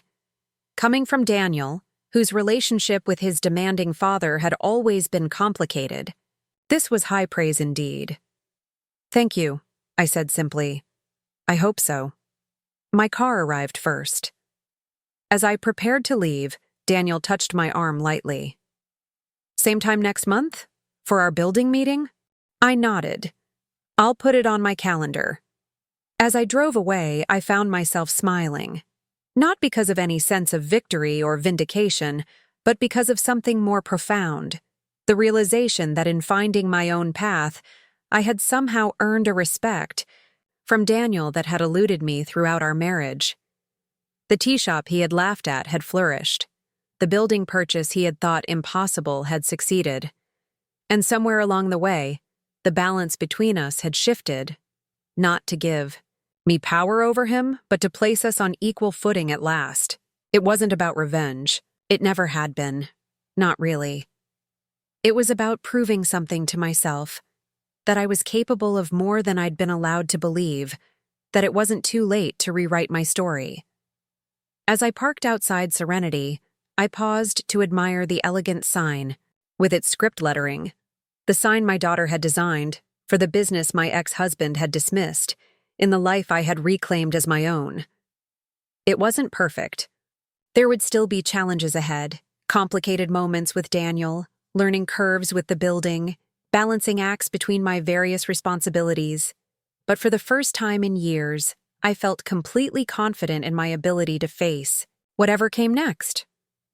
I stepped into the shop, breathing in the comforting aroma of fresh tea and well-loved books, and knew with absolute certainty that I was exactly where I was meant to be. 3 months into owning the Archer building, I received a surprising invitation. The Downtown Business Association was holding its annual gala, a black-tie affair that gathered the city's most prominent business owners, executives, and civic leaders.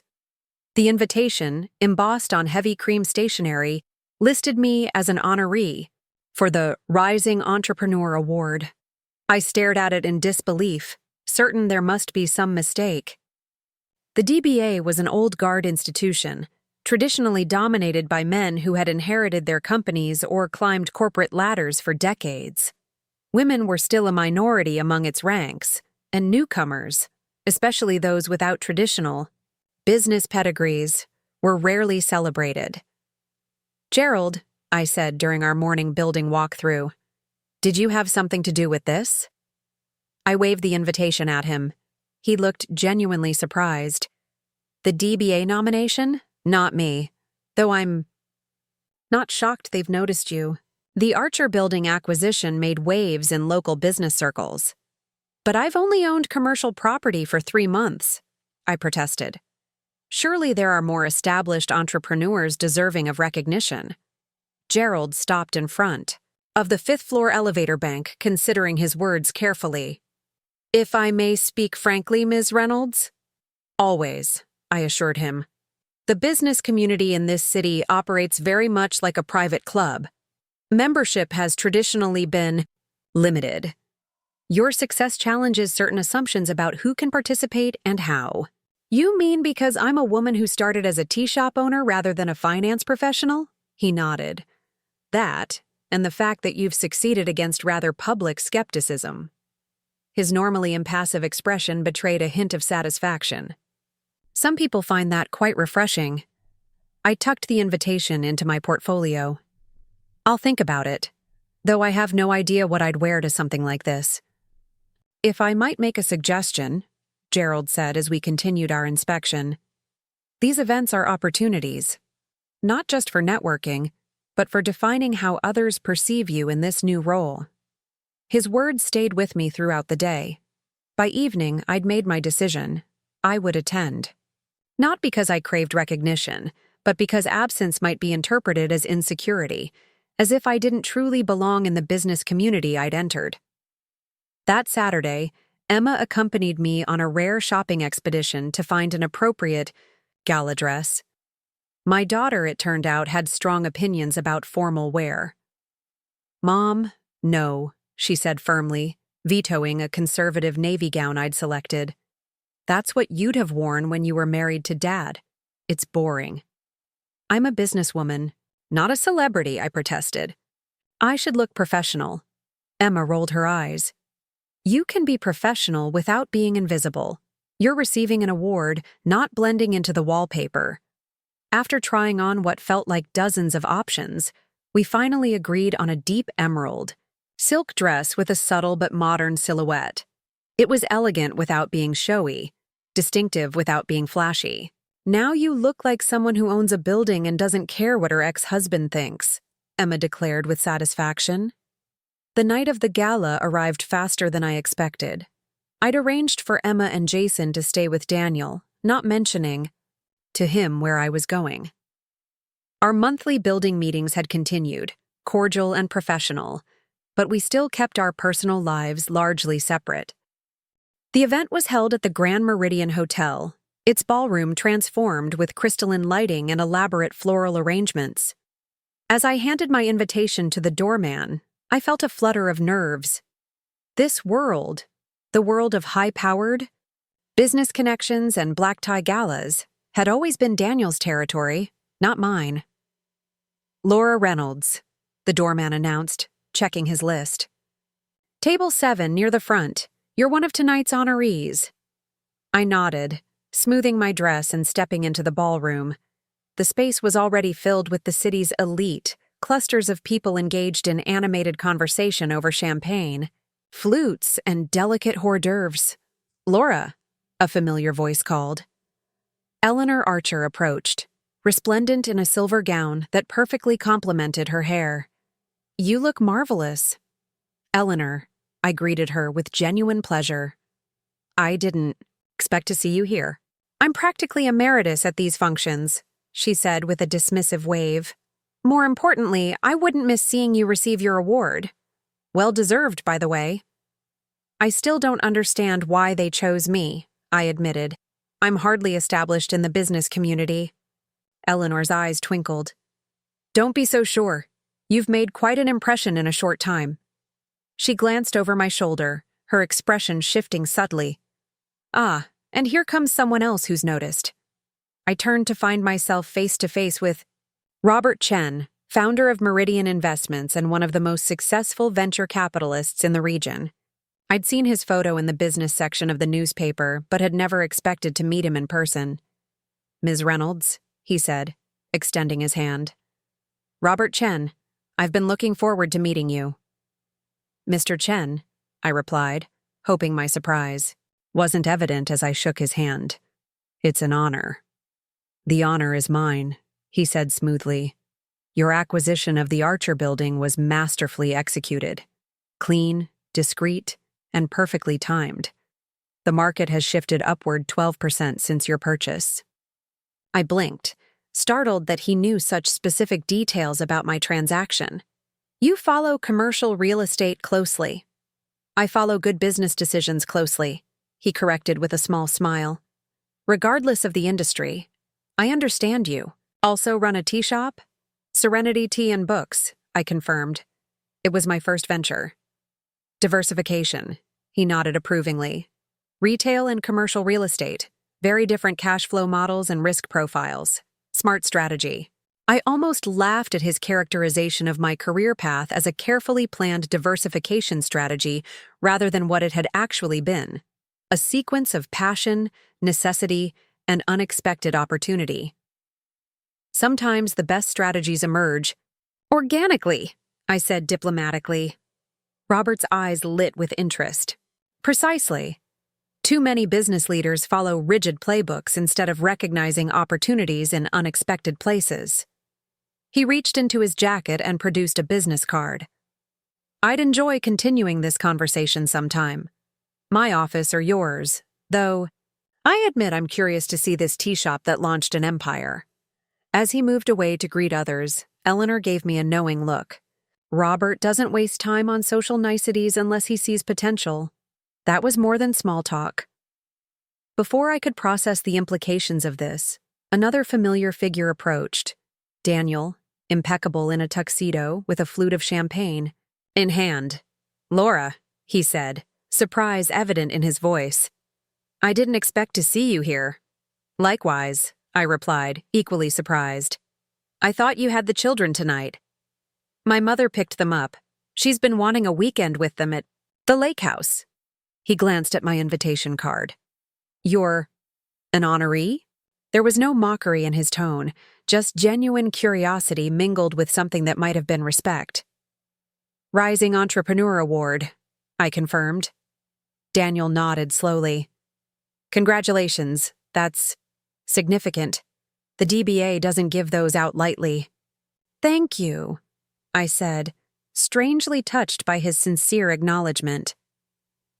An awkward silence fell between us, neither quite sure how to proceed with this unexpected encounter on neutral territory.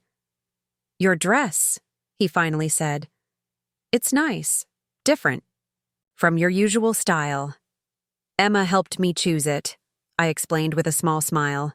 "She said my usual choices were too conservative." Daniel laughed, a genuine sound I hadn't heard directed at me in years. "That sounds like Emma, brutally honest and impeccably right." "Like her father," I said without thinking. Something flickered in Daniel's eyes. Surprise, perhaps, at the almost compliment. "And thoughtful like her mother," he countered gently. Before the moment could grow uncomfortable, a chime sounded, signaling guests to find their seats for dinner. I glanced at my table assignment. "I should go," I said. "They've placed me near the front." Daniel nodded. "Of course. Good luck with your award." He hesitated, then added, "I'm glad you're here tonight, Laura. You've earned your place." As I made my way to table 7, I found myself processing Daniel's words. "You've earned your place." Not so long ago, he would have viewed my presence at such an event as derivative of his status, not something I'd achieved independently. The dinner portion of the evening passed in a pleasant blur of introductions and conversations with my table mates. The owner of a local manufacturing company, the CFO of a regional bank, and several other business leaders I'd previously known only by reputation. I was struck by how genuinely interested they seemed in both Serenity and my acquisition of the Archer building, asking thoughtful questions rather than offering condescending advice. When it came time for the awards presentation, I felt unexpectedly calm. The Rising Entrepreneur Award was third in the program, after Community Impact and Lifetime Achievement. The DBA president, a silver-haired woman named Victoria Winters, approached the podium to introduce the category. "The business landscape is constantly evolving," she began, "and nowhere is that more evident than in our next award category. The Rising Entrepreneur Award recognizes individuals who have demonstrated exceptional vision, determination, and business acumen while still in the relatively early stages of their business journey." She paused, looking out over the audience. This year's recipient began with a modest retail concept, a tea shop and bookstore that has become a beloved community gathering place. But she didn't stop there. Recognizing opportunity where others might have seen insurmountable obstacles, she expanded into commercial real estate, acquiring one of downtown's landmark properties. My heart raced as Victoria continued. Her story reminds us that entrepreneurship isn't just about starting businesses. It's about approaching life with courage, resilience, and the willingness to redefine what's possible. Please join me in congratulating this year's Rising Entrepreneur Award recipient, Laura Reynolds. The applause was warm and genuine as I made my way to the stage. Victoria handed me a beautifully crafted glass award, its weight substantial in my hands, much like the responsibility I'd taken on with the Archer building. "Thank you," I said, suddenly conscious of hundreds of eyes on me. This recognition means more than I can express, especially because 18 months ago, I wouldn't have described myself as an entrepreneur at all. I paused, gathering my thoughts. I opened Serenity Tea and Books because I believed our community needed a space where people could connect over literature and conversation. I acquired the Archer building because I saw value that aligned with my vision for sustainable, community-centered growth. Looking out over the ballroom, I caught Eleanor's encouraging smile, Robert Chen's thoughtful gaze, and, surprisingly, Daniel's attentive expression. What I've learned in this journey is that entrepreneurship isn't defined by industry or scale or background. It's defined by the courage to see possibilities where others see limitations.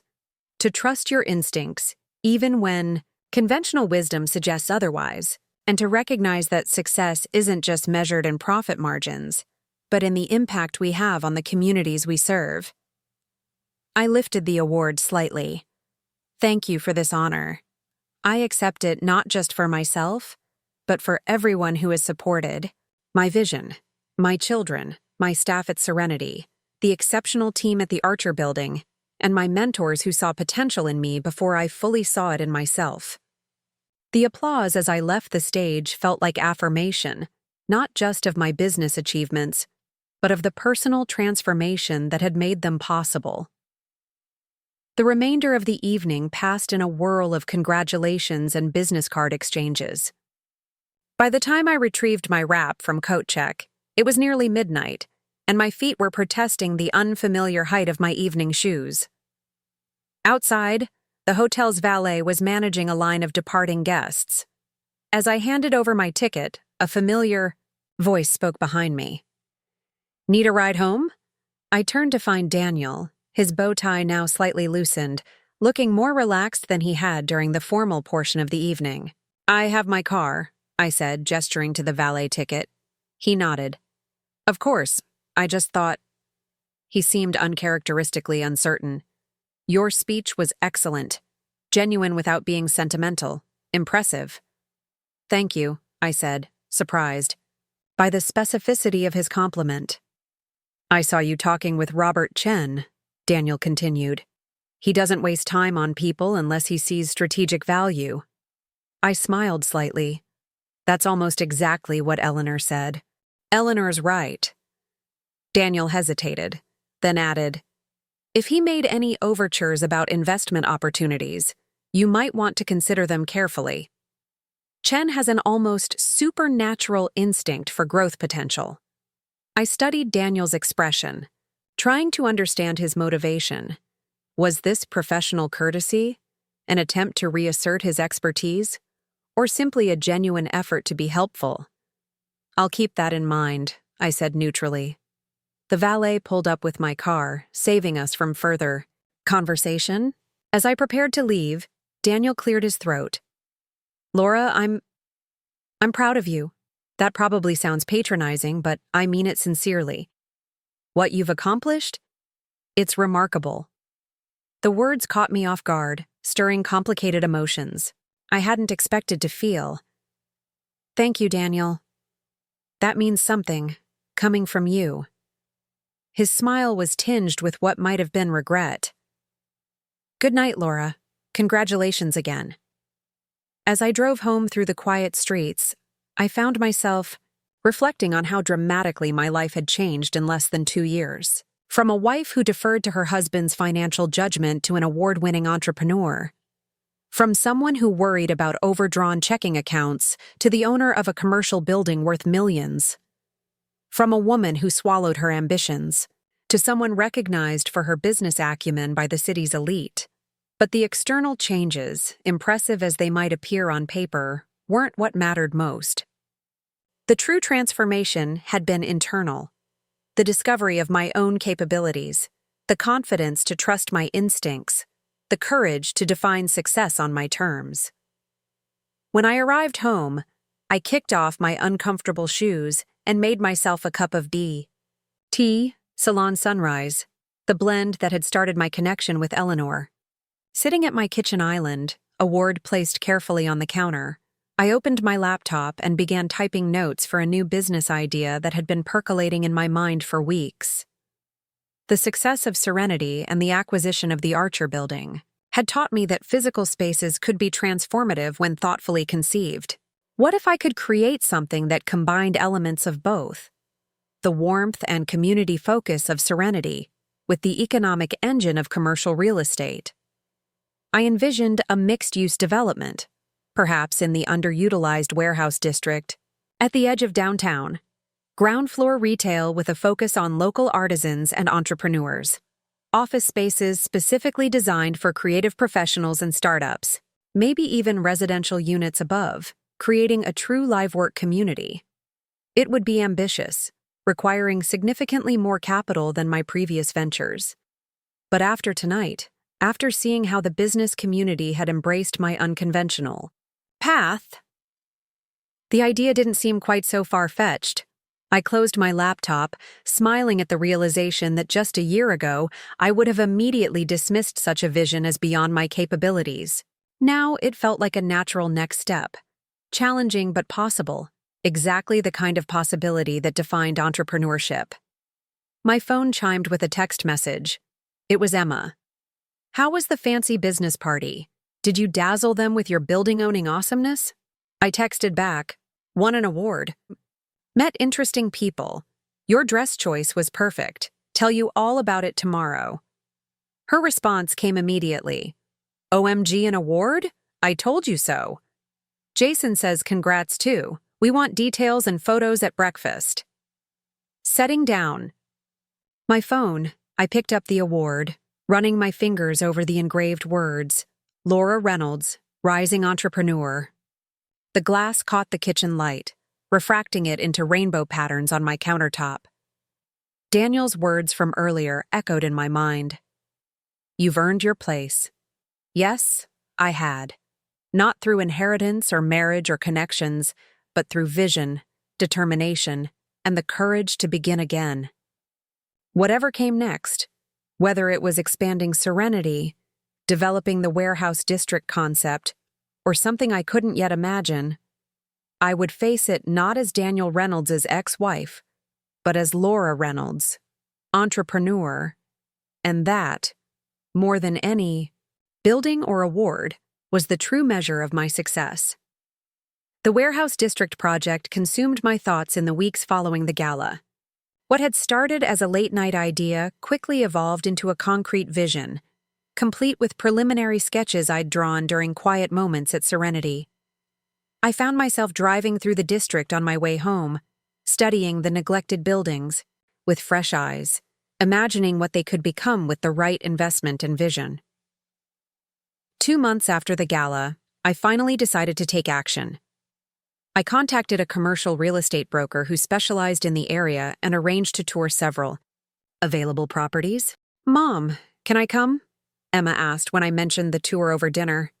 At nearly 17, she'd become increasingly involved in my business ventures, her natural aptitude for finance and strategy blossoming as she gained confidence.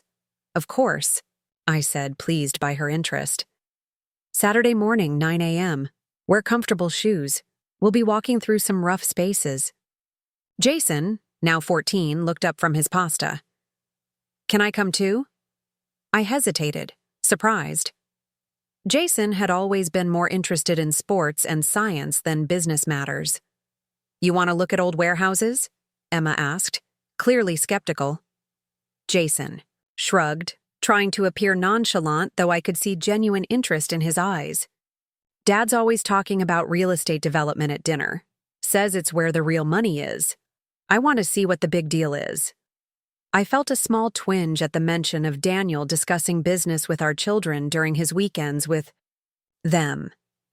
It wasn't jealousy exactly, more a bittersweet recognition that despite our divorce, he still influenced their perspectives in ways both subtle and profound. Of course you can come, I told Jason warmly. The more eyes, the better. These buildings have been vacant for years. It takes imagination to see what they could become. That Saturday dawned clear and crisp, perfect weather for exploring the warehouse district's potential. The broker, Lydia Castillo, met us outside the first property, a 3-story brick building that had once housed a furniture manufacturing company. Fair warning, she said as she unlocked the massive front doors. These spaces have been neglected. You'll need to look beyond the current condition to see the possibilities. That's why we're here, I replied with a smile. Possibility is my favorite thing. The interior was exactly as Lydia had warned. Dusty concrete floors, exposed pipes and conduits, windows clouded with decades of grime. But beneath the neglect, I could see the bones of something magnificent. Soaring ceilings, massive support columns with intricate cast-iron details, and windows that would flood the space with light once properly cleaned. It's massive, Emma observed, her voice echoing slightly in the cavernous main floor. At least 15,000 square feet per level, I'd guess. Good eye, Lydia nodded approvingly. It's just over 16,000 per floor, so about 48,000 total square footage. What's with those tracks in the floor? Jason asked, pointing to metal rails embedded in the concrete. They used to move heavy furniture pieces between workstations, Lydia explained. Part of the building's industrial heritage. You could keep them, Jason suggested, surprising me with his thoughtfulness. Even if they're not functional anymore. They tell the story of what this place used to be. I smiled at my son, seeing him with fresh eyes. That's a wonderful idea, Jason, honoring the history while creating something new. We continued through the building, making notes and taking photos. The second floor had a section where the roof had leaked, causing some damage, but the structure itself remained sound, according to the inspection report Lydia provided. The third floor, with its expansive windows on 3 sides, took my breath away despite the dirt and debris. This would be amazing for the artist studios, I murmured, already envisioning the space divided with partial walls to create separate work areas while maintaining the open, airy feel. Artist studios? Emma queried. I thought this was going to be office space. That's part of it, I explained, warming to my vision as I articulated it. I'm thinking of a mixed-use development. The ground floor would be retail, a marketplace for local artisans, maybe a cafe similar to Serenity, but with a different concept. The second floor would be traditional office space for small businesses. The third floor would be dedicated to creative studios, artists, designers, photographers. Lydia looked impressed.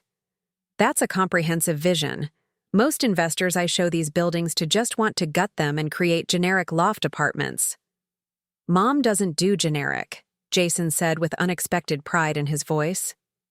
We visited 2 more properties that morning, each with its own character and potential, but I kept returning to the first building in my thoughts. Something about its proportions, its history, and its location at the corner of the district spoke to me. What did you think? I asked Emma and Jason as we drove home afterward. The first one has the best bones, Emma said decisively. The financials make more sense too. Lower price per square foot, and the structure is solid despite the cosmetic issues. I liked the rail tracks, Jason added, and those big windows upstairs. It felt important, like a building that matters. I glanced at my children in the rearview mirror, a wave of gratitude washing over me. How lucky I was to have these 2 insightful, thoughtful people in my life, supporting my vision even as they developed their own. I agree, I said. The first, building feels right. But this would be a much bigger project than anything I've done before. The Archer building was already fully occupied with established tenants. This would be creating something from scratch. You should talk to that guy from the gala, Emma suggested. The investment guy who gave you his card. Robert Chen, I remembered. That's not a bad idea, actually. Dad says he only backs winners, Jason commented offhandedly. There it was. Again, Daniel's influence, his perspectives filtering through our children's observations. But this time, the comment didn't sting. If anything, it strengthened my resolve. If Daniel respected Chen's business acumen, that was all the more reason to explore the potential connection. The following week, after careful consideration and multiple conversations with Mary about the financial implications, I contacted Robert Chen's office to request a meeting. To my surprise, his assistant scheduled a lunch for the very next day. He specifically requested to meet at your tea shop, the assistant informed me. Is that convenient? Of course, I replied, both pleased and slightly nervous at the prospect of hosting one of the city's most prominent investors at Serenity. I arrived early the next day to ensure everything was perfect. Zoe had arranged our best table by the window, fresh flowers in a simple vase at its center. I'd selected several premium tea options to offer and had asked our baker to prepare a special assortment of pastries.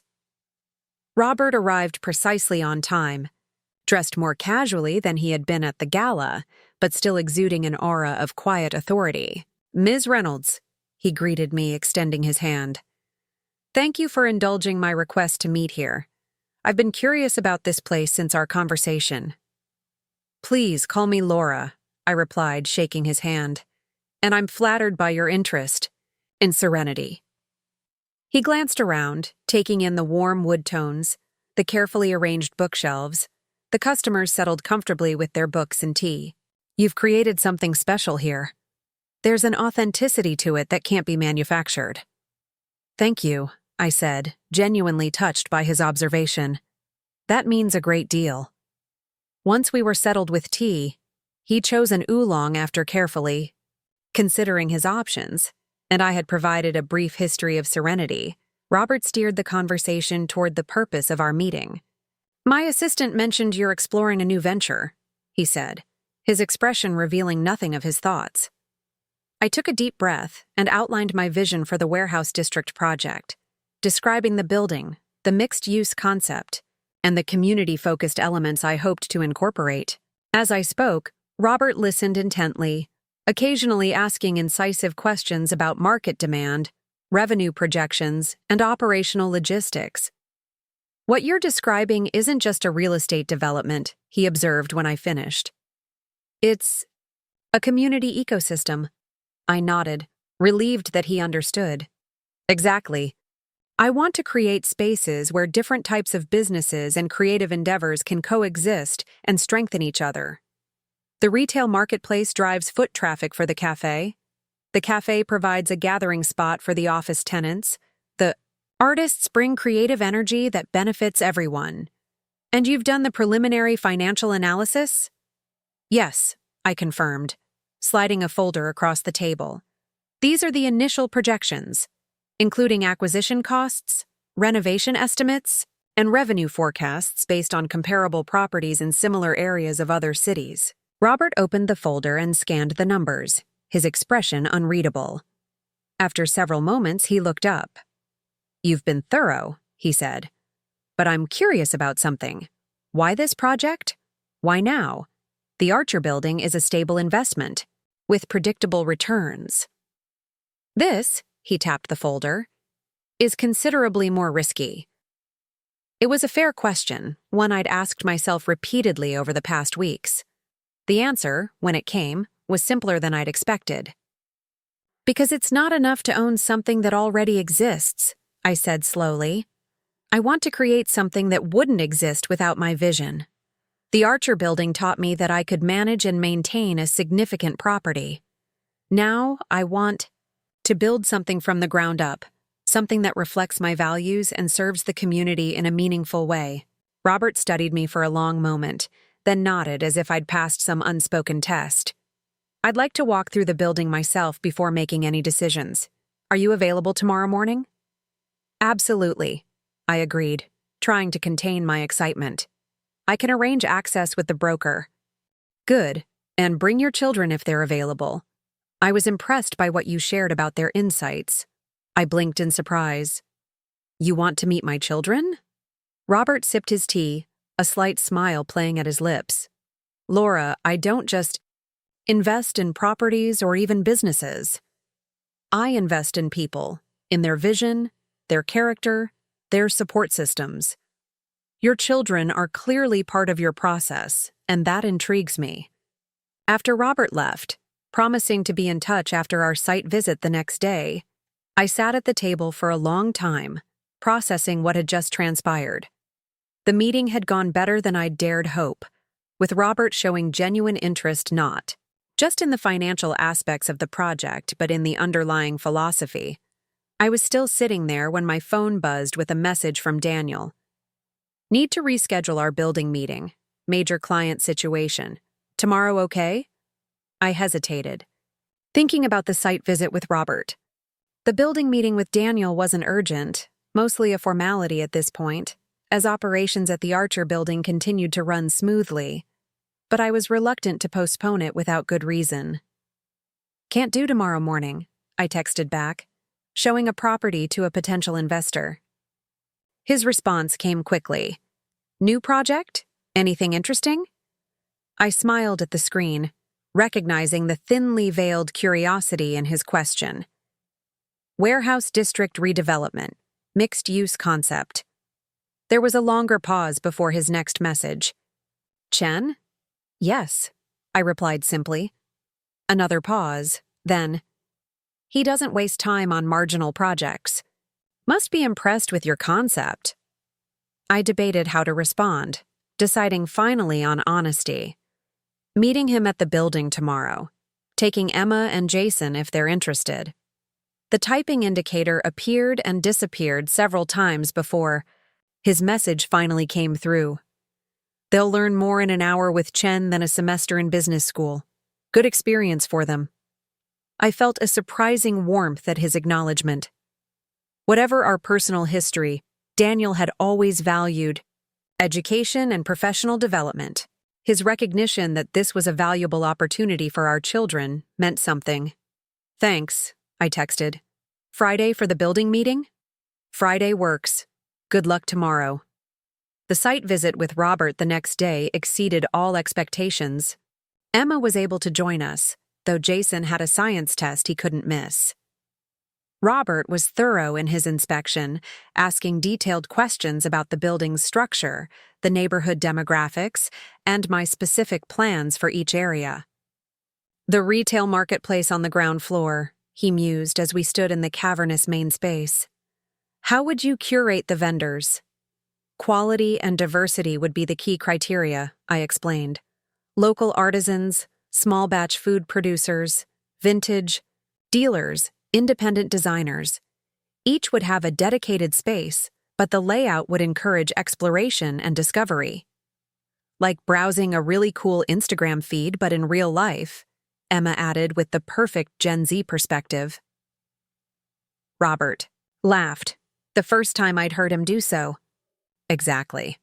Physical spaces that create the same dopamine response as social media discovery. That's insightful. By the end of the tour, Robert's interest was palpable.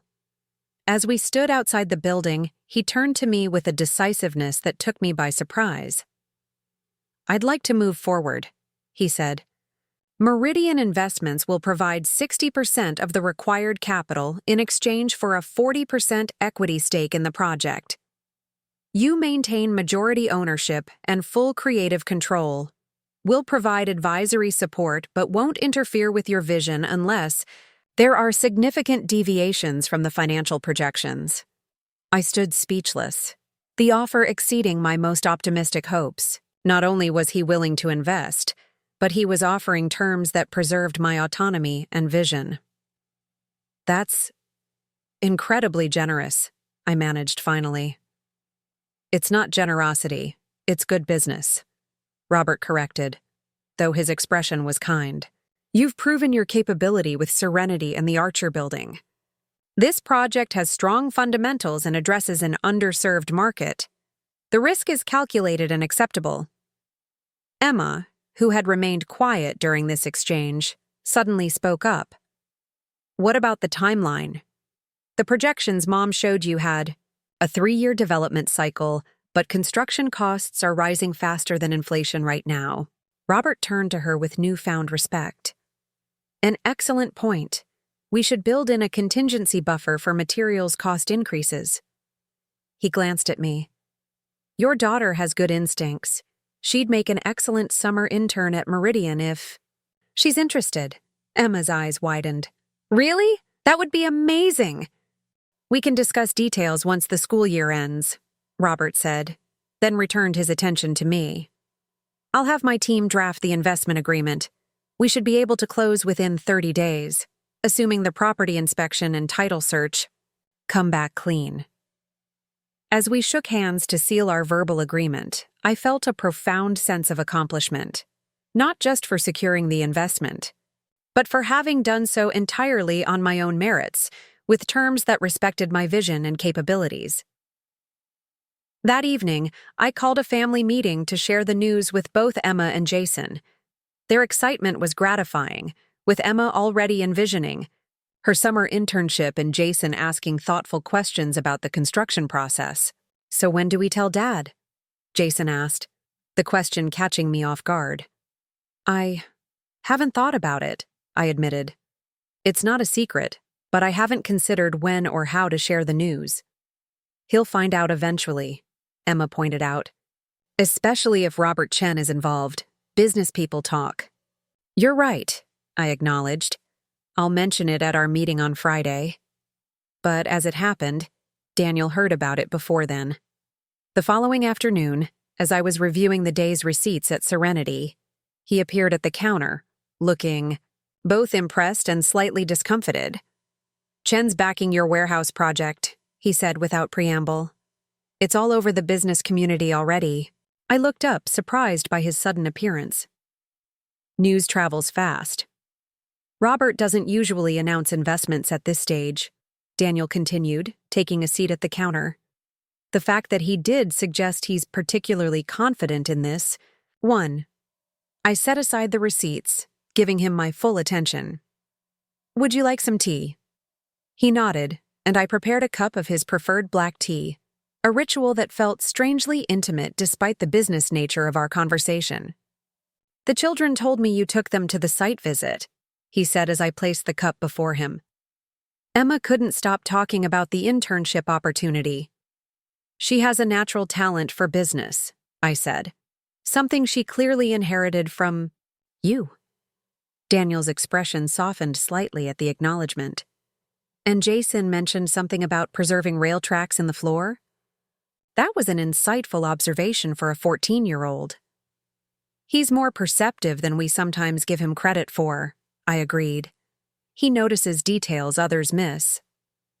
We sat in surprisingly comfortable silence for a moment, both contemplating our children's emerging strengths. Finally, Daniel spoke again, his tone more personal than it had been in months. Laura, I want you to know, I'm genuinely happy for your success. Not just professionally impressed, but personally glad that you found this path. It suits you, this blend of business acumen and creative vision. I should have seen it sooner. The admission, offered without prompting or obvious agenda, touched something deep within me. Thank you, Daniel. That means a great deal. He finished his tea and stood to leave. The warehouse project, it's going to be spectacular. I've seen Chen's portfolio. He doesn't back losers. As he walked toward the door, I called after him. Daniel? He turned, eyebrows raised in question. Would you like to see the plans sometime? I value your perspective, especially on the financial structure. The invitation surprised both of us, I think. An olive branch extended across the professional divide that had replaced our marriage. I'd like that, he said after a moment's consideration. Very much. As I watched him leave, I realized that something fundamental had shifted between us. We would never again be what we once were to each other. But perhaps we were finding a new dynamic, not just as co-parents to our children, but as professionals who could respect each other's strengths and contributions.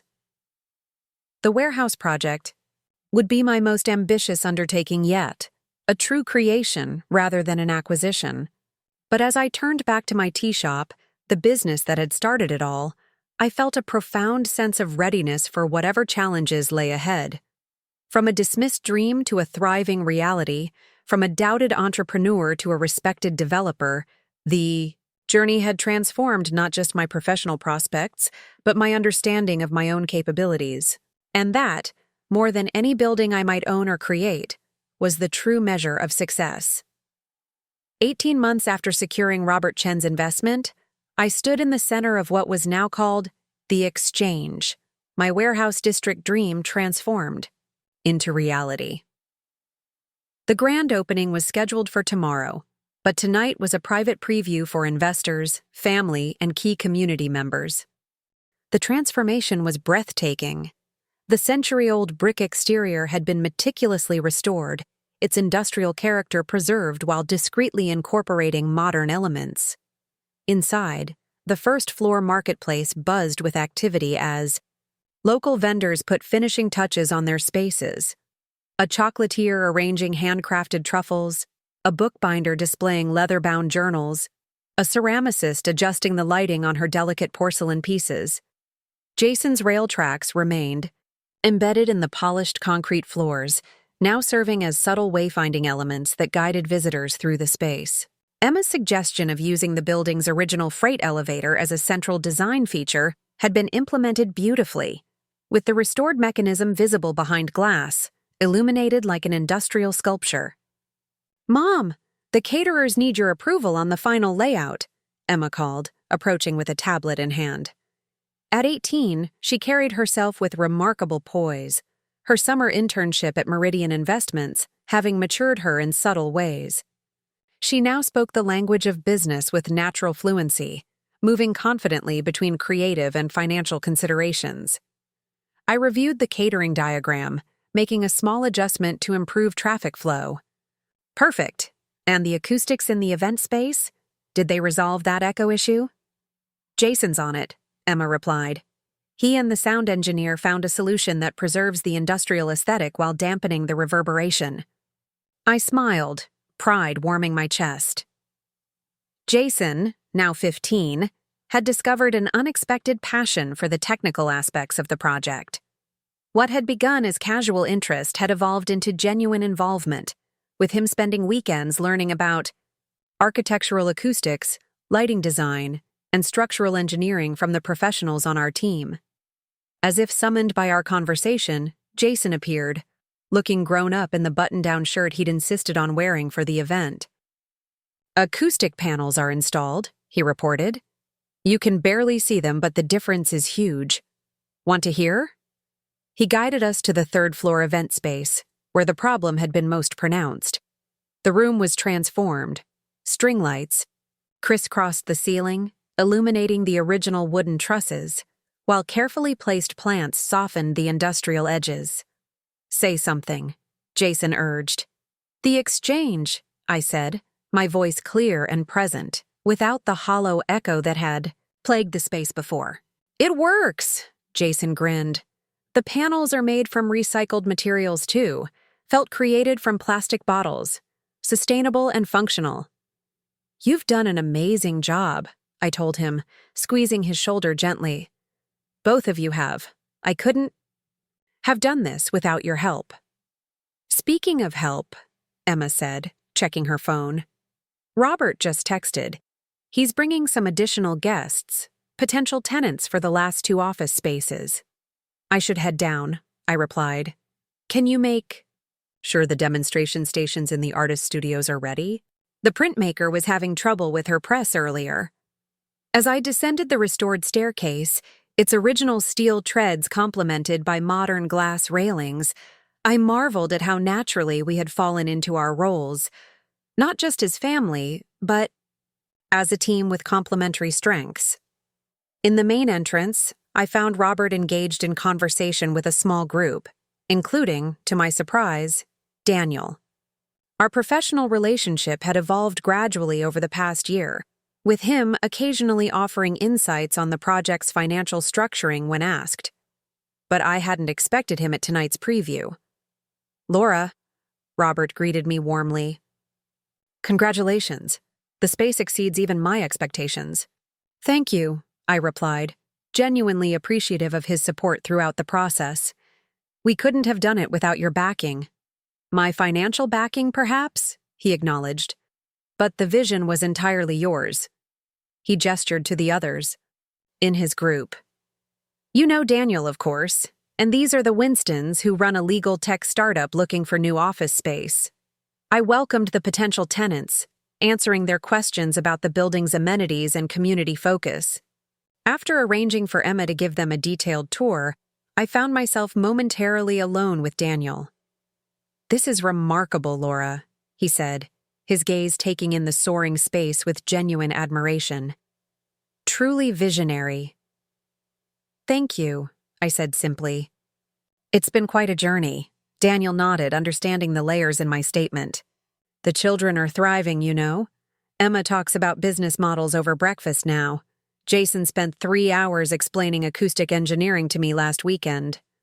He smiled, a real smile, without the competitive edge it once might have. Held. "They've discovered parts of themselves through this project." "They've been incredible," I agreed. "I couldn't have anticipated how much they'd invest themselves in this." "They take after their mother that way," Daniel said quietly. When you believe in something, you commit to it completely. Before I could respond, Gerald Peterson appeared at my elbow. My reliable building manager from the Archer building had ultimately decided to join the exchange team as operations director, bringing his steady expertise to my newest venture. "Sorry to interrupt," he said, "but the mayor has arrived early. She's eager for that tour you promised." "Of course, I'll be right there." I turned back to Daniel. "Duty calls." "I understand," he said. "But before you go, I have some news I wanted to share with you directly before you hear it elsewhere." Something in his tone made me pause. "What is it?" "Whitman and Associates is being acquired by National Financial Group. The deal closes next month. It's a good exit for the partners, myself included." I absorbed this significant update. Whitman had been Daniel's professional home for over a decade, the foundation of his identity in many ways. "That's big news. How do you feel about it?" "Ready?" he said after a moment's reflection. "The acquisition includes a transition period, but essentially, I'll be stepping away from day-to-day operations within 6 months. You're retiring?" I couldn't mask my surprise. Daniel had always defined himself through his work. Not exactly. A hint of something like nervousness crossed his face, an expression I'd rarely seen during our marriage.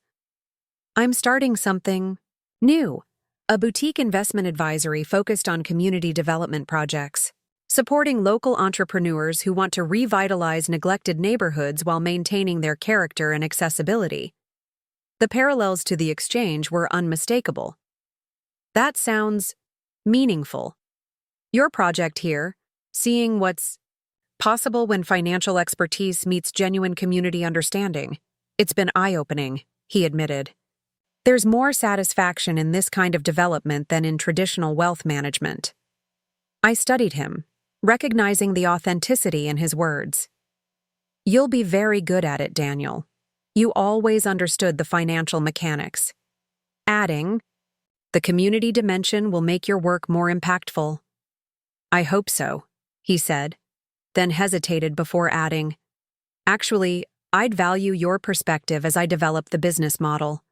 Your experience bridging different worlds, retail, real estate, arts, small business.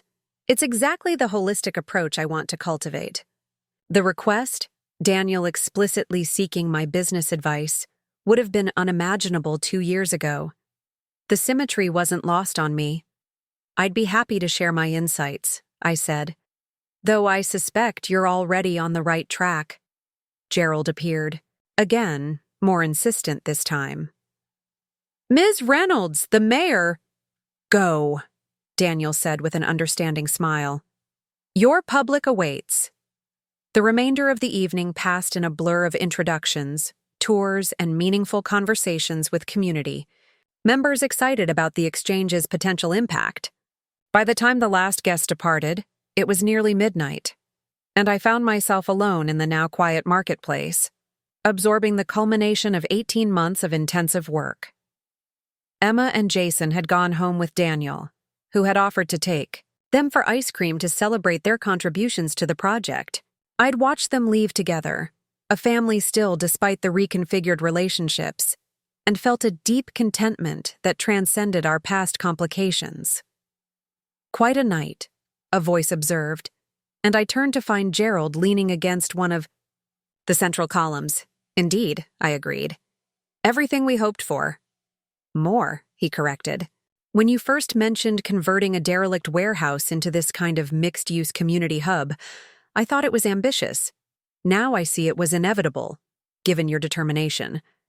I smiled at his characteristic blend of practicality and unexpected insight.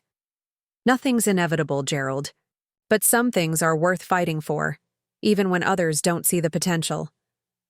"Like a tea shop?" he asked with a knowing look. "Exactly like a tea shop," I confirmed. "Which reminds me, Serenity's 5th anniversary is next month. We should coordinate calendars for the celebration." Gerald nodded, then glanced around the space one last time. "Will you lock up, or shall I?" "I'll do it," I said. I'd like a few more minutes here before heading home. After he left, I walked slowly through the marketplace, trailing my fingers along the countertops that would soon display the work of dozens of local artisans and entrepreneurs. In less than 12 hours, these spaces would be filled with visitors, discovering new treasures, connections, and perhaps inspirations of their own.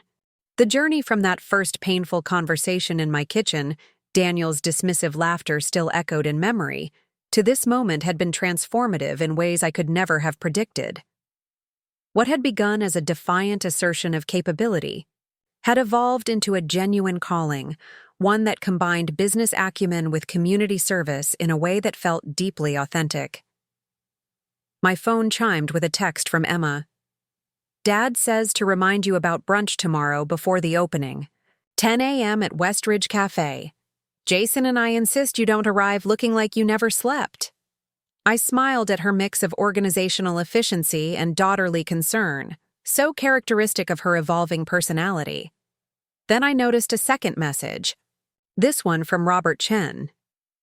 "The exchange isn't just a successful project. It's a blueprint. When you're ready to discuss the next one, call me." The next one. The thought should have been exhausting after the intense work of the past 18 months, yet I felt a flutter of excitement at the possibility. Perhaps another neighborhood, another building with untapped potential, another opportunity to create something both financially viable and community enriching. As I reached the main entrance and prepared to set the alarm, I caught my reflection. In the glass doors, not the uncertain woman who had once clutched a business plan while facing her husband's derision, but someone who had discovered her own capacity for vision and leadership, someone who had transformed rejection into fuel for growth rather than allowing it to diminish her. I stepped outside into the cool night air, locking the door behind me. Tomorrow, the exchange would officially open its doors, welcoming the community into a space that existed because I had refused to accept the limitations others tried to place on me. But the true exchange, the most meaningful one, had happened. Within me, trading doubt for confidence, constraint for possibility, and others' definitions for my own sense of purpose. That transformation, more than any building or business success, was the legacy I hoped to pass on to my children. As I walked to my car, I took one last look at the illuminated facade of the exchange, its restored brick and new signage glowing warmly against the night sky, a testament not to revenge, but to reinvention. Up next, you've got 2 more standout stories right on your screen. If this one hit the mark, you won't want to pass these up. Just click and check them out. And don't forget to like, subscribe, and turn on the notification bell so you don't miss any upload from us.